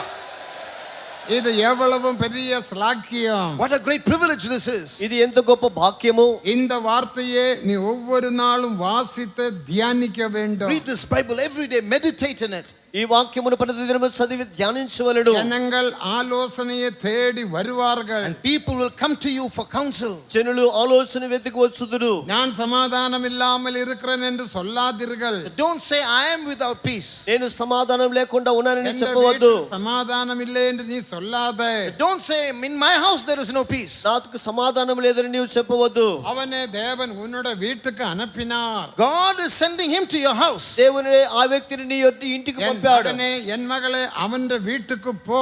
My son, my daughter, go to that house. నా కుమారుడా కుమార్తె వారి ఇంటికి వెళ్ళుము. அதனால் தான் அவர் வந்திருக்கிறார். They have come with a need. అందుకొరకు వారు నీ ఇంటికి వచ్చి ఉన్నారు. நீ அவருக்கு ஆலோசனையை சொல்ல வேண்டும். Therefore, you should give them counsel. వెంటనే నీవు వారికి ఆలోచన ఇవ్వాలను. அப்படிப்பட்ட ஆலோசனை உடையவராக நாம் காணப்பட வேண்டும். So we should be people who have such counsel to give. వారికి ఇచ్చే ఆలోచన గలవారుగా మనం ఉండవలెను. அந்த ஆலோசனையை கொடுக்கும்போது When you give that counsel, ఆ ఆలోచన ఇచ్చేటప్పుడు 119 சங்கீதம் 11 வசனத்தின்படி according to Psalm 119 and verse 11, 119వ కీర్తన உமக்கு 11వ விரோதமாக వాక్యానుసారంగా, நான் பாவம் செய்யாதபடிக்கு உமது வார்த்தையை எனக்குள் வைத்து வைத்தேன். thy word have I hid in my heart that I might not sin against thee. నీ ఎదుట నిన్ను పాపము చేయకుండానట్లుగా నీ వాక్యము నా హృదయములో ஆனால் ఉంచుకొని ఉన్నాను. ஒவ்வொரு நாளும் தேவ ஜனங்கள் வேதத்தை வாசித்த ஒரு வசனத்தை பாராமல் படித்த டைரியில் எழுதி வைக்க வேண்டும். That is why children of God should read the Bible every day, learn one verse by heart and write it in the Bible. అందువల్ల దేవుని సన్నిధిలో ప్రతిదిన బైబిల్ చదివి ఒక వాక్యమైన చదివి దాన్ని డైరీలో రాసి పెట్టుకొనవలెను. அந்த வசனத்தை நீ தியானித்து அந்த வெளிப்படுத்தல நீ எழுதி வைக்க வேண்டும். You must meditate on that verse and write the revelation about it. ఆ వాక్యమును నీవు ధ్యానించి ప్రకటన రాసి పెట్టుకొనవలెను. அதுதான் இங்க புதிய ஊழியர்களுக்கு கொடுக்கிற ஒரு training. In the training, new workers are assigned that work. అదే కొత్త నిబంధనలు ఇక్కడ కొత్త సేవకులు ఇచ్చేటువంటి అభ్యాసం. ఓన్ రెవల్యూషన్ நமக்கு தேவை. So we all need revelation. వాక్యమును గురించి సొంత ప్రకటన మనకు కావాలి. வெளிப்படுத்தல் இராவிட்டால் ஜனங்கள் சீர்கெட்டு போவார்கள். Where there is no revelation, people will perish. ప్రకటన లేనట్లయితే జనులు కట్టులేకపోవుదురు. இன்றைக்கு உலகத்தில் உள்ள மக்களுக்கு படிப்புண்டு பணமுண்டு வாஸ்தியுண்டு எல்லா வசதியும் உண்டு. The people of this world today, they have education, they have money, they have convenience. లోకములో జనులకు విద్యను ధనమును ఐశ్వర్యం అంత కలదు. ஆனால் தேவனை குறித்த வசனத்தை குறித்த வெளிப்படுத்தல் இல்ல. But they have no revelation about the word of God or about God. అయితే దేవుని గురించో దేవుని వాక్యమును గురించో జనులకు ప్రకటన లేదు. படித்தவர்களும் தற்கொலை செய்கிறார்கள். That is why even educated people today are ending their lives. అందువల్లనే విద్యావంతులు కూడా ఈ దినములలో ఆత్మహత్య చేసుకుంటున్నారు. மக்கள் தற்கொலை செய்கிறார்கள். Educated people are ending their own lives. విద్యావంతులు కూడా తమ యొక్క జీవితమును ఆత్మహత్య చేసుకొనుచున్నారు. தேவ வசனத்தை குறித்துள்ள வெளிப்படுத்தல் இல்ல. Because they have no revelation about God's word. కారణము వారికి దేవుని వాక్యమును గురించిన அந்த ప్రకటన లేదు. வெளிப்படுத்தலை நாம் பெற்றுக்கொள்ள வேண்டும். But we have to receive that revelation. ఆ ప్రకటన మనం పొందుకొనవలెను. அதை நீங்கள் ஒரு டைரியில் எழுத வேண்டும். Therefore have a diary with you and keep writing in it. మీరు దానిని డైరీ அதை ఉంచుకొనవలెను. நீ புதிய ஆத்துமாக்களை பார்க்கும்போது உன் வீட்டில் வரும்போது அவர்களுக்கு அது சொல்லி கொடுக்க வேண்டும். And then when the new souls come for counsel to your house, you will have something to tell them. క్రొత్త ఆత్మలు నీ ఎదుకు వచ్చినప్పుడు నీవు దానిని చెప్పవలెను. அப்போது அவர்கள் சமாதானம் அடைவார்கள், ரட்சிக்கப்படுவார்கள். Then they will receive peace, they will be saved. వారు సమాధానమును పొందిన వారే రక్షణ పొందుదురు. நீயோ நீடித்து வாழலாம். And then you can live long. అయినట్లయితే నీవు దీర్ఘాయుష్మంతులుగా జీవించవచ్చును. ஆனால் தான் முதலாம் சங்கீதம் 2ஆம் வசனத்தை நாம் வாசிக்கும் போது That is why in the second verse of Psalm 1, అందువల్ల మొదటి కీర్తన 2వ వాక్యమందు தேவனுடைய நியாய பிரமாணத்தை இரவும் பகலும் தியானிக்கிற மனுஷன் பாக்கியவான். blessed is the man who meditates in the law of God day and night. యెహోవా ధర్మశాస్త్రమును ఆనందించు దివారాత్రము ధ్యానించువాడు ధన్యుడు. அவன் எப்படி இருப்பான்? How will he be? అతడు ఎలాగుండును? 5 வித ஆசீர்வாதத்தை பெற்றுக்கொள்வான். He will receive 5 blessings. 5 విధములైన ఆశీర్వాదాలు పొందును. முதலாவது நீர்ப்பாய்ச்சலான அவன் வாய்க்காலில் காணப்படுவார். வாசிக்க அவன் நீர்க்கால்களின் ஓரமாய் நீர்க்கால்களின் ஓரமாக நடப்பட்டதும் தன் தன் காலத்தில் கனியை கொடுப்பதும் இலையுதிராமல் இருக்கும் மரத்தை போல் இருப்பான். அவன் செய்வதெல்லாம் வாய்க்கும். இப்ப நீங்க சொல்வதெல்லாம் எப்படி? How is your life now? சிலர் சொல்லுவாங்க, பாஸ்டர் நான் எங்கெங்க பிசினஸுக்கு போறேனோ எங்கெங்க பணம் போடுறேனோ எல்லாம் அவுட்டு தான். Many of you are saying, wherever I go for a job, wherever I put my money, everything is lost. అతడు చేయడం సఫలమగును వాక్యం చెప్తుంది. వచనத்தை தியானித்து பார். You meditate on the word of God and see. నీ వాక్యమును ధ్యానించి చూడు. தேவனுடைய நியாய பிரமாணத்தை இரவும் பகலும் தியானிக்கிறவன் பாக்கியவான். Blessed is the man who meditates in the law of God day and night. యెహోవా ధర్మశాస్త్రము దివారాత్రము ధ్యానించువాడు ధన్యుడు. நீர்க்கால்களின் ஓரமாக நடைப்பட்ட He will be like a tree planted by the rivers of water, కాలువల ఓరన నాటబడినది. காலத்தில் கனியை கொடுத்து that bringeth forth his fruit in his season. కాలమందు ఫలమిచ్చి இலையுதிராமல் இருக்கும் மரத்தை போல் இருப்பான். His leaf also shall not wither. ఆకు వాడని చెట్టు వలె ఉందువు. பின்மாற்றம் இல்ல. No backsliding for him. అతనిలో వెనుకబడుతనము లేదు. அவனுக்கு துக்கம் இல்ல. No sorrow for him. అతనికి దుఃఖము లేదు. இந்த வருஷம் பயங்கரமான வெயில் வர போகுது. This year there is a forecast for terrible heat. ఈ సంవత్సరం ముందు భయంకరమైనటువంటి ఎండ కాయబోతున్నది. நம்ம ஸ்தோத்திரமும் தொடங்கி விட்டோம். We have started praising God for this. ఇప్పుడే దాని కొరకై స్తోత్రము ప్రారంభించాం. 3ஆம் தேதியிலே ஸ்தோத்திரம் தொடங்கி விட்டது. Praises have begun from March 3rd. మార్చి నెల 3వ తారీఖున ప్రారంభించాం. మే மாதம் 31ஆம் தேதி வரைக்கும் 90 நாள் அந்த ஸ்தோத்திரம் செய்வோம். And it will continue for 90 days till May 31st. మే 31 వరకు 90 దినములు ఆ యొక్క స్తోత్రం చెప్పవలసిన. சென்னை பட்டணத்தில் 10 வருடமாக தண்ணீர் பஞ்சம் இல்ல. There is no scarcity of water for 10 years in Chennai. దాదాపుగా 10 సంవత్సరాలుగా చెన్నై పట్టణమందు నీళ్ళ కరువు లేదు. சோழவரம் ஏரி, செம்பராக்கம் ஏரி, ரெட் ஹில்ஸ் ஏரி, பூண்டி ஏரி எல்லாம் நிரம்பி வடிகிறது. All the reservoirs in all these places are full. Cholavaram, Chembarambakkam, Puzhal, Poondi ஏரி అంతా కూడా నిండి ఉన్నవి. காரணம் என்ன? The reason? కారణం தேவ ஜனங்கள் ஸ்தோத்திரம் செய்கிறார்கள். God's people are praising God. దేవుని జనులు స్తోత్రములు చెప్పుచున్నారు. தேவனுக்கு மகிமை. Praise be to God. దేవునికి మహిమ. தேசத்தை ஆசீர்வதிக்க வேண்டிய கடமை எந்த கடமை? உங்கள் கடமைதான். It is your duty and my duty to bless the land. దేవుని ఆశీర్వదించవలసిన బాధ్యత నా యొక్క బాధ్యత, మీ యొక్క బాధ్యత. நாளாகமம் 7ஆம் அதிகாரம் 14ஆம் வசனத்தின்படி According to 2 Chronicles 7:14, 2 దినవృత్తాంతములో 7:14 వాక్యానుసారంగా என் ஜனங்கள் தங்களையே தாழ்த்தி, if my people which are called by my name humble themselves, నా పేరు పట్టబడిన నా జనులు తమ్ముడు తగ్గించుకొని அவருடைய பாவங்களை அறிக்கை செய்து and confess their sins, వారి పాపములు பொல்லாத வழிகளை விட்டு திரும்பினால், and leave their wicked ways, వారు దుర్మార్గ మార్గమును அவருடைய వదిలితే, ஜெபத்தை நான் கேட்டு, then will I hear from heaven వారి ప్రార్థనను அவருடைய విని, பாவங்களை மன்னித்து, and forgive their sins, వారి పాపములు క్షమించి, அவருடைய தேசத்துக்கு క్షేమத்தை வருத்துவேன். and heal their land. వారి దేశమునకు క్షేమమును కలుగు చేయుదును. தேவ வசனத்தை தியானித்துக் கொள்ளுங்கள். Therefore meditate in the word of God. ఇందుకొరకే దేవుని వాక్యమును எத்தனை பேர் ధ్యానించండి. அப்படி செய்ய போறீங்க? How many of you are going to do this? ఎంతమంది అలాగ చేయబోతున్నారు? எல்லாரும் செய்ய மாட்டீர்கள். Some of you won't do it. కొంతమంది చేయరు. ஏ குரூப் செய்வார்கள். But group A will do it. అయితే గ్రూప్ ఏ వారు చేయుదురు. பி குரூப்பும் சி குரூப்பும் அது எதுக்கு செய்யணும்? B group and C group will say, why should we do it? B group, C group దాని ఎందుకు அது చేయాలనుకుంటారు? ஸ்டாலின் சீஃப் மினிஸ்டர் பார்த்துடுவாரு. Chief minister will do all that. Chief minister గారు అని చూసుకుంటారు. சீஃப் மினிஸ்டரே கேக்குறாரு, நம்மட தேசத்தில் இப்படி தண்ணி வந்தது எப்படி என்று கேக்குறாரு. Chief minister is asking, how's there water in our land? Chief minister అడుగుతున్నా మన దేశానికి ఇలా அவருக்கு నీళ్ళు వచ్చినట్లాగా. ஆச்சரியம். He is amazed. అతనికి ఆశ్చర్యం. தேவஜனமே, நாம் ஸ்தோத்திரம் செய்ததினால தான் நம்மட தேசம் ஆசீர்வாதமாய் இருக்கிறது. People of God, our land is blessed because we are praising God. దేవుని జనులారా మనం స్తోత్రం చెప్పడం వల్ల దేశం தேசத்தில் ఆశీర్వాదపడదు. பலவிதமான பிரச்சனைகள், போராட்டங்கள் வரப்போகிறது. Problems and struggles and conflicts will increase in the land. దేశములో పోరాటములు, సమస్యలు పెరగబోతున్నవి. గ్యాస్ ఇல்லாத பிரச்சனை. Now there is no gas. ఇప్పుడు గ్యాస్ లేకుండా సమస్య பல ఏర్పడింది. ஹோட்டல்கள் பூட்டி விட்டார்கள். Hotels have closed down. అనేక హోటల్ మూసివేశారు. தேவனுக்கு மகிமை. Praise be to God. దేవునికి మహిమ. ஹோட்டலில் போய் சாப்பிடுறவனுக்கு அதோ கதிதான். Those who are used to eating in hotels, finished for them. హోటల్కి వెళ్ళి తినేవారికి అదో గతి. வீட்டில் சாப்பிடாம மனைவியோடு சண்டை போட்டு ஹோட்டலில் சாப்பிட போறவனுக்கு அதோ கதி. So those who are fighting with their wives and eating in hotels, finished for them. భార్యతో గొడవలు పెట్టుకుని హోటల్కి వెళ్ళి తినేవారికి అయ్యో. ஆனா நம்முடைய தேசம் ஆசீர்வதிக்கப்பட வேண்டும். But our land should be blessed. మన దేశం ఆశీర్వదింపబడాలి. அதுக்கு நாம் ஸ்தோத்திரம் பண்ணுவோமா? Shall we praise God for that? కొరకై స్తోత్రం வேதத்தை చేద్దామా? தியானிப்போமா? Shall we meditate in the word of వేదమును God? ధ్యానించుదామా? இரவும் பகலும் தியானிப்போமா? Day and night shall we do it? రాత్రి పగలు ధ్యానించుదామా? திராட்சரசம் குடிக்காமல் இருப்போமா? Shall we abstain from wine? ద్రాక్షరసం తాగకుండా குதிரைகளை ఉందామా? வாங்காமல் எகிப்து தேசத்துக்கு போகாமல் Shall இருக்கலாமா? we avoid going to Egypt to buy horses?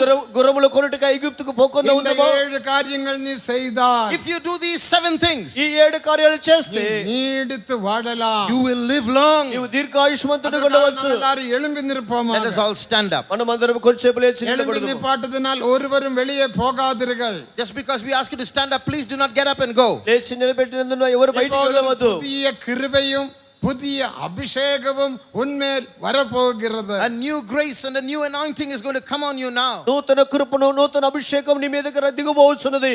இந்நாள தேசம் ஆசீர்வதிக்கப்பட வேண்டும். The land should be blessed because of you. నీ ద్వారా దేశం ఆశీర్వదింపబడవలెను. உன்னுடைய ஸ்தோத்திரத்தினால், By your praises, నీ స్తోత్రం ద్వారా, நீ வசனத்தை தியானிப்பதினால், by your meditation of the word, నీ వాక్యమును ధ్యానించడం ద్వారా உன்னுடைய குடும்பம் ஆசீர்வதிக்கப்படுவது மட்டுமல்ல, அக்கப்பக்கத்திலே குடும்பங்கள் எல்லாம் ஆசீர்வதிக்கப்பட வேண்டும். not only should your family blessed, your neighbors should be blessed also. నీ కుటుంబం మాత్రమే కాదు, ఇరుగు పొరుగున నీ కుటుంబంలో ఇరుగు పొరుగున వారు நம்மை ఆశీర్వదింపబడాలి. தாழ்த்துவோமாக. Let's humble ourselves. మనల్ని తగ్గించుకుందాం.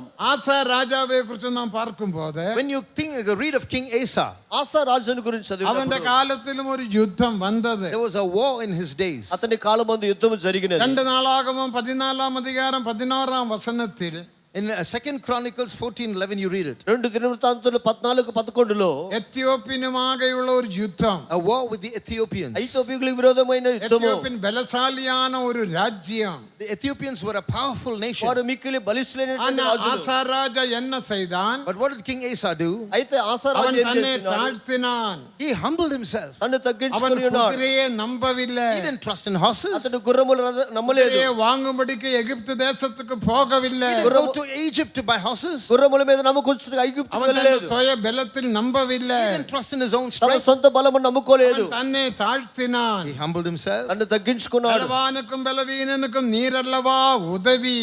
Lord, are you not the one who said the strength of the weak and the strong? బలము గలవారికైనా బలము లేని వారికైనా నీవే కదా సహాయం. எத்தியோப்பியன் ஏராளமான ஜனங்களுமாக ராணுவமாக வந்திருக்கிறார்கள். Ethiopians are a great host. కుషీలు విస్తారమైన గుర్రములతో எனக்கு రథములతో யுத்தம் వచ్చారు. செய்ய பலன் இல்ல. We have no strength to fight against them. నాకు యుద్ధం చేసే நான் బలము లేదు. குதிரைகளை நம்புகிறது இல்ல. Lord, we are not putting our trust in నేను horses. గుర్రమును నమ్ముటలేదు. குதிரைகளை நம்புவது விருதா. It is vain to put our trust in horses. గుర్రముల మీద నమ్మి కూర్చున్న వృధా వ్యర్థం. நம்பி இருக்கிறேன். But we are putting our trust in thee. నిన్నే నమ్ముకొని ఉన్నాను. என் பலனாகிய கர்த்தாவே, நான் உம்மில் அன்பு கூறுவேன். In thee will I love, O God, my strength. నా బలమైన యెహోవా నీ యందు నేను నమ్మికుంచి ఉన్నాను. நீரே எனக்கு பலன். You are my strength. నీవే నాకు బలము. நீர் எனக்கு உதவி செய்ய வேண்டும் என்று ஆசா ராஜா ஜெபித்தார். King Asa prayed, saying, Lord, help us. నీవు నాకు సహాయం చేయమని ఆశ அந்த யுத்தத்தில் ప్రార్థించినాడు. ஆசா ராஜாவுக்கு ஜெயம் உண்டாயிற்று. And King Asa triumphed in that battle. ఆ ఆశ రాజుకు గొప్ప జయం కలిగినది. இப்ப தேசத்துக்காக நாம் ஸ்தோத்திரம் பண்ண Now போகிறோம். we are going to praise God for the land. మనము మన దేశము కొరకై స్తోత్రం அதற்கு முந்தைய చెల్లించబోతున్నాం. ஒரு வல்லமையின் அபிஷேகத்தை நாம் But பெற்றுக்கொள்வோமாக. before that, we are going to receive a mighty anointing. దానికి ముందుగా ఒక శక్తివంతమైన எத்தனை பேருக்கு అభిషేకాన్ని வல்லமையின் పొందుకొనుము. அபிஷேகம் தேவை? How many of you want that mighty anointing? ఎంతమందికి శక్తివంతమైన అభిషేకం కావాలో அபிஷேகம் வேண்டியவர்கள் கரங்களை தட்டி தட்டி ஆவியில் நிரம்பி தேவனை துதியுங்கள். Those who want that anointing, clap your hands, get filled in the Spirit and praise God. అభిషేకం కావలసిన వారు చేతులు ఎత్తి దేవుని స్తుతించుడి. வல்லமையின் அபிஷேகம் இறங்கட்டும். Let that powerful anointing descend. శక్తివంతమైన అభిషేకము దిగిరానివ్వండి. தேவன் உன்னை ஏ குரூப்பாக மாற்றி விட்டார். God has made you A group. దేవుడు నిన్ను ఏ గ్రూపుగా మార్చి ఉన్నాడు. பி குரூப்பும் அல்ல, சி குரூப்பும் அல்ல. You are not group B or group C. నీవు బి గ్రూపునో సి గ్రూపో కాదు. நீயே ஏ group. You are group A. నీవే గ్రూప్ ఏ. ஏ குரூப்பே மகிழ்ந்து கலிகூருங்கள். Rejoice, O group A. Group A సంతోషించి ఆనందించండి. எல்லாரும் கரங்களை தட்டி தட்டி ஆவியில் நிரம்பி தேவனை துதியுங்கள். Clap your hands, get filled in the Spirit and praise God. అందరూ చప్పట్లు కొట్టి ఆనందించి దేవుని స్తుతించండి. வல்லமையின் அபிஷேகத்தை பெற்றுக்கொள்ளுங்கள். Receive that mighty anointing. శక్తివంతమైన అభిషేకమును పొందుకొనండి. எல்லாரும் ஆவியில் நிரம்புங்கள். All get filled in the Spirit. అందరూ ఆత్మతో నింపబడండి. ఆత్మతో నింపబడండి. வல்லமையின் அபிஷேகத்தை பெற்றுக்கொள்ளுங்கள். Receive that mighty anointing. శక్తిగల అభిషేకమును పొందుకొనండి. ஆனந்தம் கொள்ளும் இயேசு சபையே, அதிவேகம் வரமணவாளன். ஆனந்தம் கொள்ளும் இயேசு சபையே, அதிவேகம் வரமணவாளன். ஜெயகீதம் பாடிடுவோம் மீட்பை நாளில் ஆமென். ஹல்லேலூயா. ஆமென். துன்பத்தை சகிக்கும் சபை இன்ப வீட்டில் சேர்க்க மணாளன் வரா. துன்பத்தை சகிக்கும் சபை இன்ப வீட்டில் சேர்க்க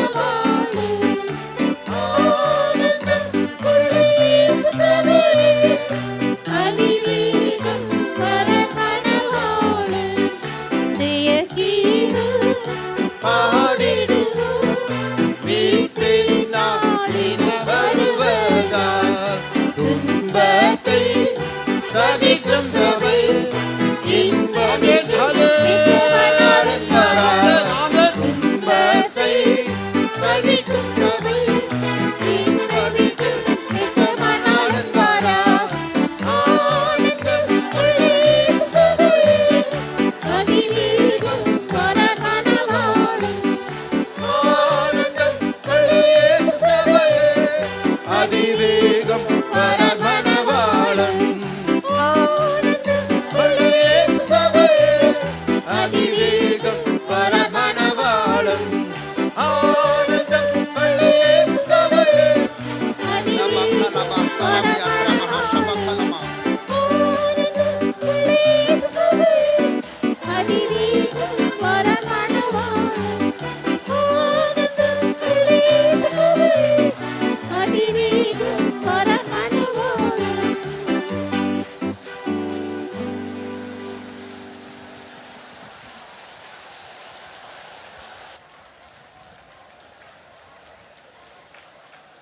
Hallelujah.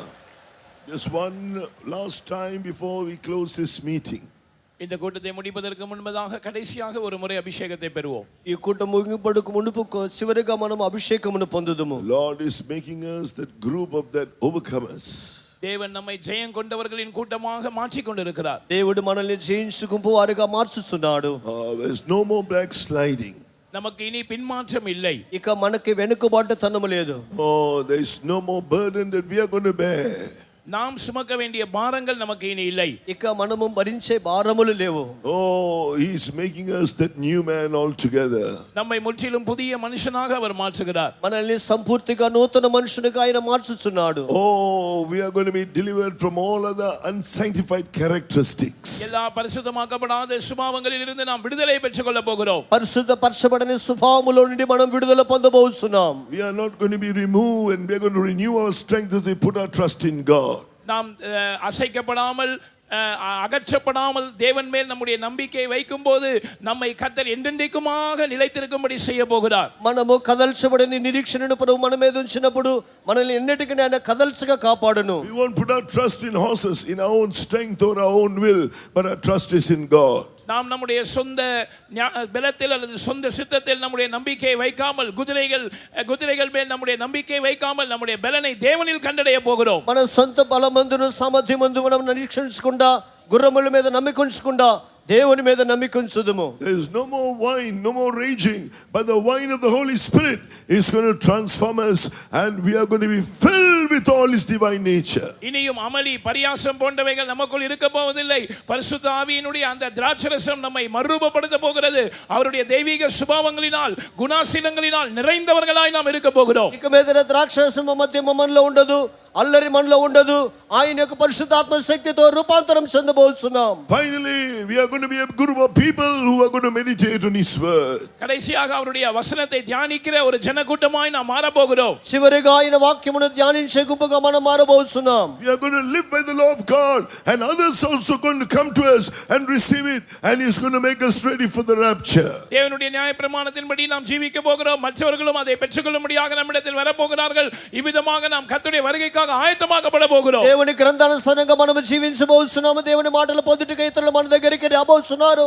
ఇలాగ మనం ఆయన రాకడ కొరకై As we సిద్ధపరచబడబోతున్నాం. keep His word in our heart, we will not sin against God. கர்த்தருடைய வசனத்தை நம்முடைய இருதயத்தில் நாம் வைக்கும்போது நாம் தேவனுக்கு விரோதமாய் பாவம் செய்யாதவர்களாய் இருக்க போகிறோம். దేవుని వాక్యము మన హృదయమందు ఉంచుకున్నప్పుడు మనం దేవునికి విరోధంగా పాపము చేయని వారుగా ఉందుము. The word of God is come to us right now, the truth. இப்பொழுது தேவனுடைய வார்த்தை சத்தியம் நம்மை நோக்கி வந்திருக்கிறது. ఇప్పుడు దేవుని వాక్యము సత్యము మనకు నేరుగా Now వచ్చినది. grace is coming to fulfill it. அதை நிறைவேற்றும்படியாக இப்பொழுது கிருபை வரப்போகிறது. అది నెరవేర్చు నిమిత్తమై కృప రాబోతున్నది. Grace is coming down. கிருபை இறங்கி வருகிறது. కృప దిగి You వచ్చుచున్నది. shall live by that word. நீங்கள் அந்த வசனத்தின்படி ஜீவிக்கத்தான் போகிறீர்கள். మీరు ఆ వాక్యానుసారంగా జీవించబోతున్నారు. He is anointing you right now. அதற்காக இப்பொழுதே அவர் உங்களை அபிஷேகம் பண்ணுகிறார். దాని నిమిత్తమై ఇప్పుడే ఆయన మిమ్మల్ని అభిషేకించబోతున్నాడు. The grace of God will do it.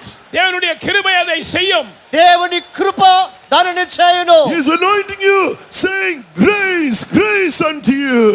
உனக்கு கிருபை உண்டாவதாக என்று சொல்லி கர்த்தர் உங்களை அபிஷேகம் பண்ணுகிறார். మీకు కృప కలుగునుగాక అని చెప్పి దేవుడు అభిషేకించబోతున్నాడు. He is transforming you into the group of the overcomers. ஜெயம் கொண்டவர்களின் கூட்டத்தில் இருக்கும்படியாக அவர் உங்களை மறுரூபப்படுத்துகிறார். చేయించే గుంపులో మీరు ఉండినట్లుగా ఆయన మిమ్మల్ని రూపాంతరపరచబోతున్నాడు. No more defeats. இனியும் தோல்வி இல்லை. ఇక ఎన్నడూ అపజయము లేదు. No more sin in our lives. பாவம் இனி நம்முடைய ஜீவியத்தில் இல்லை. పాపము జీవితంలో ఇక ఉండదు. See that anointing. அந்த அபிஷேகத்தை பெற்றுக்கொள்வோம். అట్టి అభిషేకాన్ని పొందుకుందాం. Hallelujah.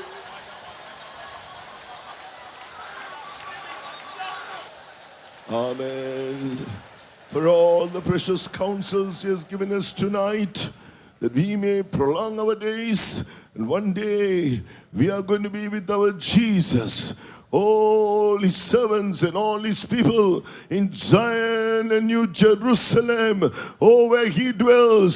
Oh, we are going to dwell with Him forevermore. Shall we praise Him? நாம் அந்த ஜெயம் கொண்டவர்களின் கூட்டத்திலே காணப்படும்படியாக கர்த்தர் நம்முடைய திவ்ய ஆலோசனையை இன்றைக்கு நமக்கு அனுப்பி தந்தார். அப்படியாக ஒரு நாள் நாம் நம்முடைய நாட்கள் நீடித்திருக்க செய்ய போகிறார். கடைசியாக நாம் என்றென்றைக்குமாக தேவன் இருக்கிறதான இடத்தில் கர்த்தருடைய ஊழியர்கள் அவரோடு கூட சீயோன் மலையிலும் தேவ ஜனங்கள் புதிய எருசலேமிலும் காணப்பட போகிறோம். அதற்காக நாம் அவரை ஸ்தோத்திரம் பண்ணுவோம். చర్చి గుంపులో మనం ఎలా ఉండాలో తనకి తగిన ఆలోచనను దేవుడు మనకు అనుగ్రహించినాడు. ఇందు నిమిత్తమై మనం దీర్ఘాయుష్మంతులై ఆయన నివసించే సియోనులో ఆయన నివాస స్థలములో మనం ఉండబోతున్నది కొరకై దేవునికి స్తోత్రం చెల్లించదము. Hallelujah. Praise the Lord. Praise the Lord. Praise the Lord. Hallelujah. For blessing this second last day of the convention abundantly, and blessing the rest of tonight's meeting, and blessing the final day's meeting, and doing great things. Shall we praise God? கர்த்தர் இந்த கன்வென்ஷனின் கடைசி நாளுக்கு முந்தைய நாள் கூட்டத்தை ஆசீர்வதித்திருக்கிறார். இன்றைக்கு இரவு இருக்கிற கூட்டங்களையும் கடைசி நாள் கூட்டங்களையும் கர்த்தர் ஆசீர்வதிக்கும்படியாகவும் நாம் கர்த்தரை ஸ்தோத்திரிப்போம். కన్వెన్షన్ యొక్క ఇంతవరకు జరిగిన కూటములను దేవుడు ఆశీర్వదించినాడు. ఈ రాత్రి రేపు జరిగే కూటములన్నిటిని దేవుడు ఆశీర్వదించినట్లుగా దేవునికి మనం స్తోత్రం చెల్లించదము. Hallelujah.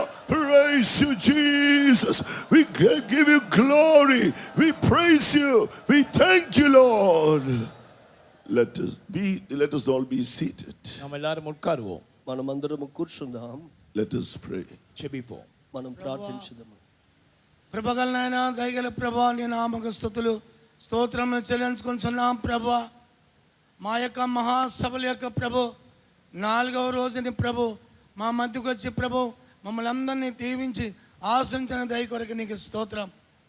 మా యొక్క పాటలు సాక్షి మీరు అనుగ్రహించిన స్తోత్రం ప్రభా. విశేషంగా ప్రభు సియోల నుంచి శ్రేష్టమైన మర్మాలు మాకు బయలుపరిచిన దయ కొరకు నీకు స్తోత్రం. మేము దీర్ఘాయుష్మంతులుగా మార్చబట్టకు మా యొక్క సంఘములో ప్రభా వెనుకబడిపోయిన జీవితం లేదు ప్రభా. సంఘంలో నుంచి ప్రభా ఎత్తబడే సంఘంలో ప్రభా దాంట్లో వెనుకబడిన అనుభవం లేదు ప్రభా. నీకు స్తోత్రం. బలుల ద్వారా నాతో నిబంధన చేసిన భక్తులను నేను త్వరగా సమకూర్చబోతున్నాను. అది ఏ గ్రూప్ అని చెప్పావు ప్రభా. నీకు స్తోత్రం. మేము ఏ గ్రూపులో ఉండి ప్రభా రాకుడు కనుక సిద్ధపడ్డాం. సహాయం చేయండి. వెనుకబడిపోయిన జీవితంలోను ప్రభా దుర్మార్గ జీవితంలో బి గ్రూపు సి గ్రూపులో ఉండకుండా ప్రభు మేమందరం ఏ గ్రూపులో చేర్చబడి ప్రభా మీరు వచ్చినప్పుడు ఎత్తబడటానికి మేమందరికీ సహాయం చేయండి ప్రభా. మా జీవితంలో ఎలాంటి వెనుకబడిపోయిన అనుభవాలు ఉండకూడదు ప్రభా. సియోను యెరూషలేములో మీరు చేర్చుకోవడానికి మీరు త్వరగా రాబోతున్నారు ప్రభా. నీకు స్తోత్రం ప్రభా. దుర్మార్గమైన జీవితము పాప జీవితము మాలోకి రాకుండా ప్రభు నీ గ్రంథాన్ని చదివి ప్రభా దాని ప్రకారంగా జీవించి నిత్య సియోనులో యెరూషలేములో గడపడానికి మా అందరికీ సహాయం చేయమని యేసు నామమున పేరు అడుగుతున్నాను మా తండ్రి. Father God, we thank you for tonight, oh God. Lord, we thank you for your love. Because of your love, oh God, even tonight, you have warned us with thy word, oh God. We thank you, Lord. Lord, we are not satisfied just being in the spirit-filled church, but we want to prolong our days in that group called men child, oh God. We want to be found in that group of men child, oh, where it will not turn, oh, as it goes, the New Testament church that will not turn back, that will not look back, that will not backslide, oh God. Lord, we want to be in that group, oh God. Lord, thou art not coming for a backslider, thou art coming for a overcoming church. Lord, we want to be in that group, oh God. We don't want to backslide, oh Father. Lord, we thank thee, oh God, we praise thee. Lord, deliver, Lord, from all kind of sin, oh spiritual sin, all bitterness, anger, all unsanctified characters, oh God. Lord, fill us, Lord, with the truth of New Jerusalem and Zion, oh God. Oh Lord, help us to believe, oh God. We thank you, Father. Help us, oh God, put our trust in our Jesus.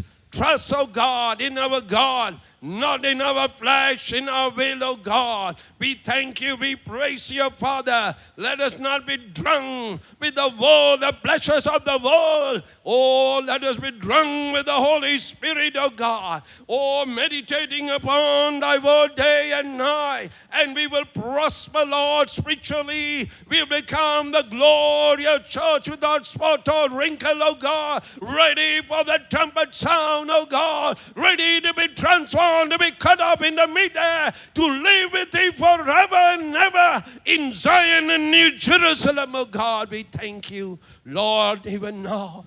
We pray all those who are in the wrong place, in that group B and C, oh God. Lord, have mercy, oh God. Lord, have mercy, oh God. Even now, touch, oh Lord, we pray. Oh, bring them back, oh God, to that group A. Bring them back to that overcoming church, oh God. Let the whole church, oh God, be found as a man child, oh, ready for the trumpet sound. We thank thee and praise thee. Thou art doing that work. Oh, faithful is the Lord that called us. He will do it. Thou will do it. We thank you. We commit and give all glory and honor. In Jesus' precious name we pray. Amen. எங்களை நேசிக்கிறதான எங்கள் அருமையான பிதாவே, நாங்களும் நன்றியோடு கூட வாழ்த்துகிறோம் சுவாமி. இந்த நாள் கூட்டத்தை உம்முடைய மகிமையினால் நீர் ஆசீர்வதித்தபடியினால் உம்மை நன்றியோடு கூட வாழ்த்துகிறோம். வல்லமையுள்ள புத்தகத்தோடு நீர் எங்களை மத்தியில் வந்து சத்துருண்ட வல்லமைகள் எல்லாம் சிதறடித்து ஆரம்பம் முதல் முடிவு மட்டும் இந்த கூட்டத்தை ஆசீர்வதித்து தந்த உம்முடைய தயவுக்காய் நன்றியோடு கூட துதிக்கிறோம். ஆயுசு நாட்கள் நீடித்திருக்கும்படியாய் பல உபதேசங்களை குறித்து நீர் எங்களோடு பேசினபடியினால் உம்மை நன்றியோடு கூட தாழ்த்துகிறோம், வாழ்த்துகிறோம். முதலாவதாக பின்மாற்ற ஜீவியம் இருக்கக்கூடாது என்று நீர் எங்களோடு கூட பேசினபடினால் உம்மை நன்றியோடு கூட ஸ்தோத்தரிக்கிறோம். அந்த 4 ஜீவிகளும் புறப்பட்டு போனதான சமயம் பின்னிட்டு பார்க்கவில்லை என்ற வசனத்தின் மூலமாக நீர் எங்களுக்கு உரைத்தபடினால் ஸ்தோத்திரம். ஆனபடினால் புதிய ஏற்பாட்டு சபையாகிய அந்த ஆண் பிள்ளைக்கென்று ஆயத்தப்படுத்துகிறான் அந்த ஏ குரூப்பில் எந்த விதமான பின்மாற்றத்தின் வல்லமைகளும் ஆட்கொள்ளாதவனம் கத்தாவே கடைசி மட்டும் பாதுகாக்கும்படியாய் உடைய கிருபையுள்ள கரங்கள் நாங்கள் ஒப்படைக்கிறோம். கத்தாவே நீடித்து இருக்கும்படியாய் சியோ அசையாத பர்வதமாகி சியோன் போல இருக்க வேண்டும் என்று உம்முடைய வசனம் மூலமாய் பேசினபடியினால் உம்மை நன்றியோடு கொடுத்திருக்கும். ஆனபடியினாலே எப்போதும் கத்தாவே உம்மை ஆசிரியத்து உம்மை நம்பிக்கை கொண்டு கத்தாவே அசையாதவர்களாய் நீடித்தவர்களாய் காணப்படத்தக்கவதான அந்த சியோனின் உபதேசம், அந்த சியோனின் தரிசனம் உபதேசத்தை கத்தாவே தங்களை இருதயத்தில் ஏற்றுக்கொண்டு அதன்படி ஜீவிக்க ஏராளமான கிருபை எல்லாருக்கும் கொடுக்கும்படியாய் நாங்கள் கெஞ்சி மடாடி கட்டுக்கொள்கிறோம். நீடித்திருக்கும்படியாய் கத்தாவே அந்த ராஜாவானவன் அநேக குதிரைகளை சம்பாதிக்கும்படியாய் எகிப்துக்கு போகக்கூடாது என்று உம்முடைய வசனத்தின்படி நீர் எங்களோடு பேசினீரே. ஆனபடினால் ஆண்டவரே சொந்த பலத்தில் சார்ந்திடாதவனும் சொந்த சித்தம் செய்யாதவனும் தேவ சித்தம் செய்து தேவ பலத்தில் நாங்கள் ஆசிரியத்தை ஜீவிக்க நீர் எங்களுக்கு உதவி செய்யுமே. பரியாசம் அமளி என்றதான அந்த கத்தாவே திராட்சரசம் யாரும் அருந்தாதவனும் கடைசி மட்டும் எல்லாரையும் பாதுகாத்துக்கொள்ளும். பரிசுத்தாவியில் நிறைந்து அந்த கத்தாவே அந்த சந்தோஷத்தில் காணப்படுதல் எல்லாருக்கும் உதவி செய்யும். கத்தாவே நீடித்து இருக்கும்படியாய் அவன் வசனத்தின் ஒரு பிரதிகளை அவன் கத்தாவே வாங்கி அவன் வாசித்து தியானிக்க வேண்டும் என்று பேசினீரே. அதுபோல கத்தாவே இந்த நாட்களில் உங்களோட வசனத்தை கேட்டு உங்களோட வசனத்தை தியானித்து எங்களுடைய இதயத்தில் ரொம்ப பகலும் தியானித்து கத்தாவே ஜீவிக்க நீர் எங்களுக்கு உதவி செய்யும். பலியினால் என்னோட உடன்படிக்கை பண்ணினதான என்ற வருஷத்தை வாங்கலை கூட்டி சேர்க்கிறதா என்கிறதான அந்த நாள் வரும்போது அந்த ஏ குரூப்பில் காணப்பட கத்தாவே நீர் உதவி செய்யும்படியா நாங்கள் கெஞ்சி மண்டாடி கட்டுக்கொள்கிறோம். ஆண்டவரே அது காயங்களை தாழ்த்தி உம்முடைய கிருபையுள்ள கரங்களை படைக்கிறோம். மகிமையும் புகழ்ச்சியுமக்கே தருகிறோம். இயேசுவின் நாமத்தில் கேட்கிறோம் பிதாவே. Amen. Now may the grace of our Lord Jesus Christ, the love of God the Father, and the sweet communion of the Holy Spirit rest and abide with each and every one of us until Jesus appears in all his glory. Amen. Hallelujah. Hallelujah. Hallelujah. God bless you all.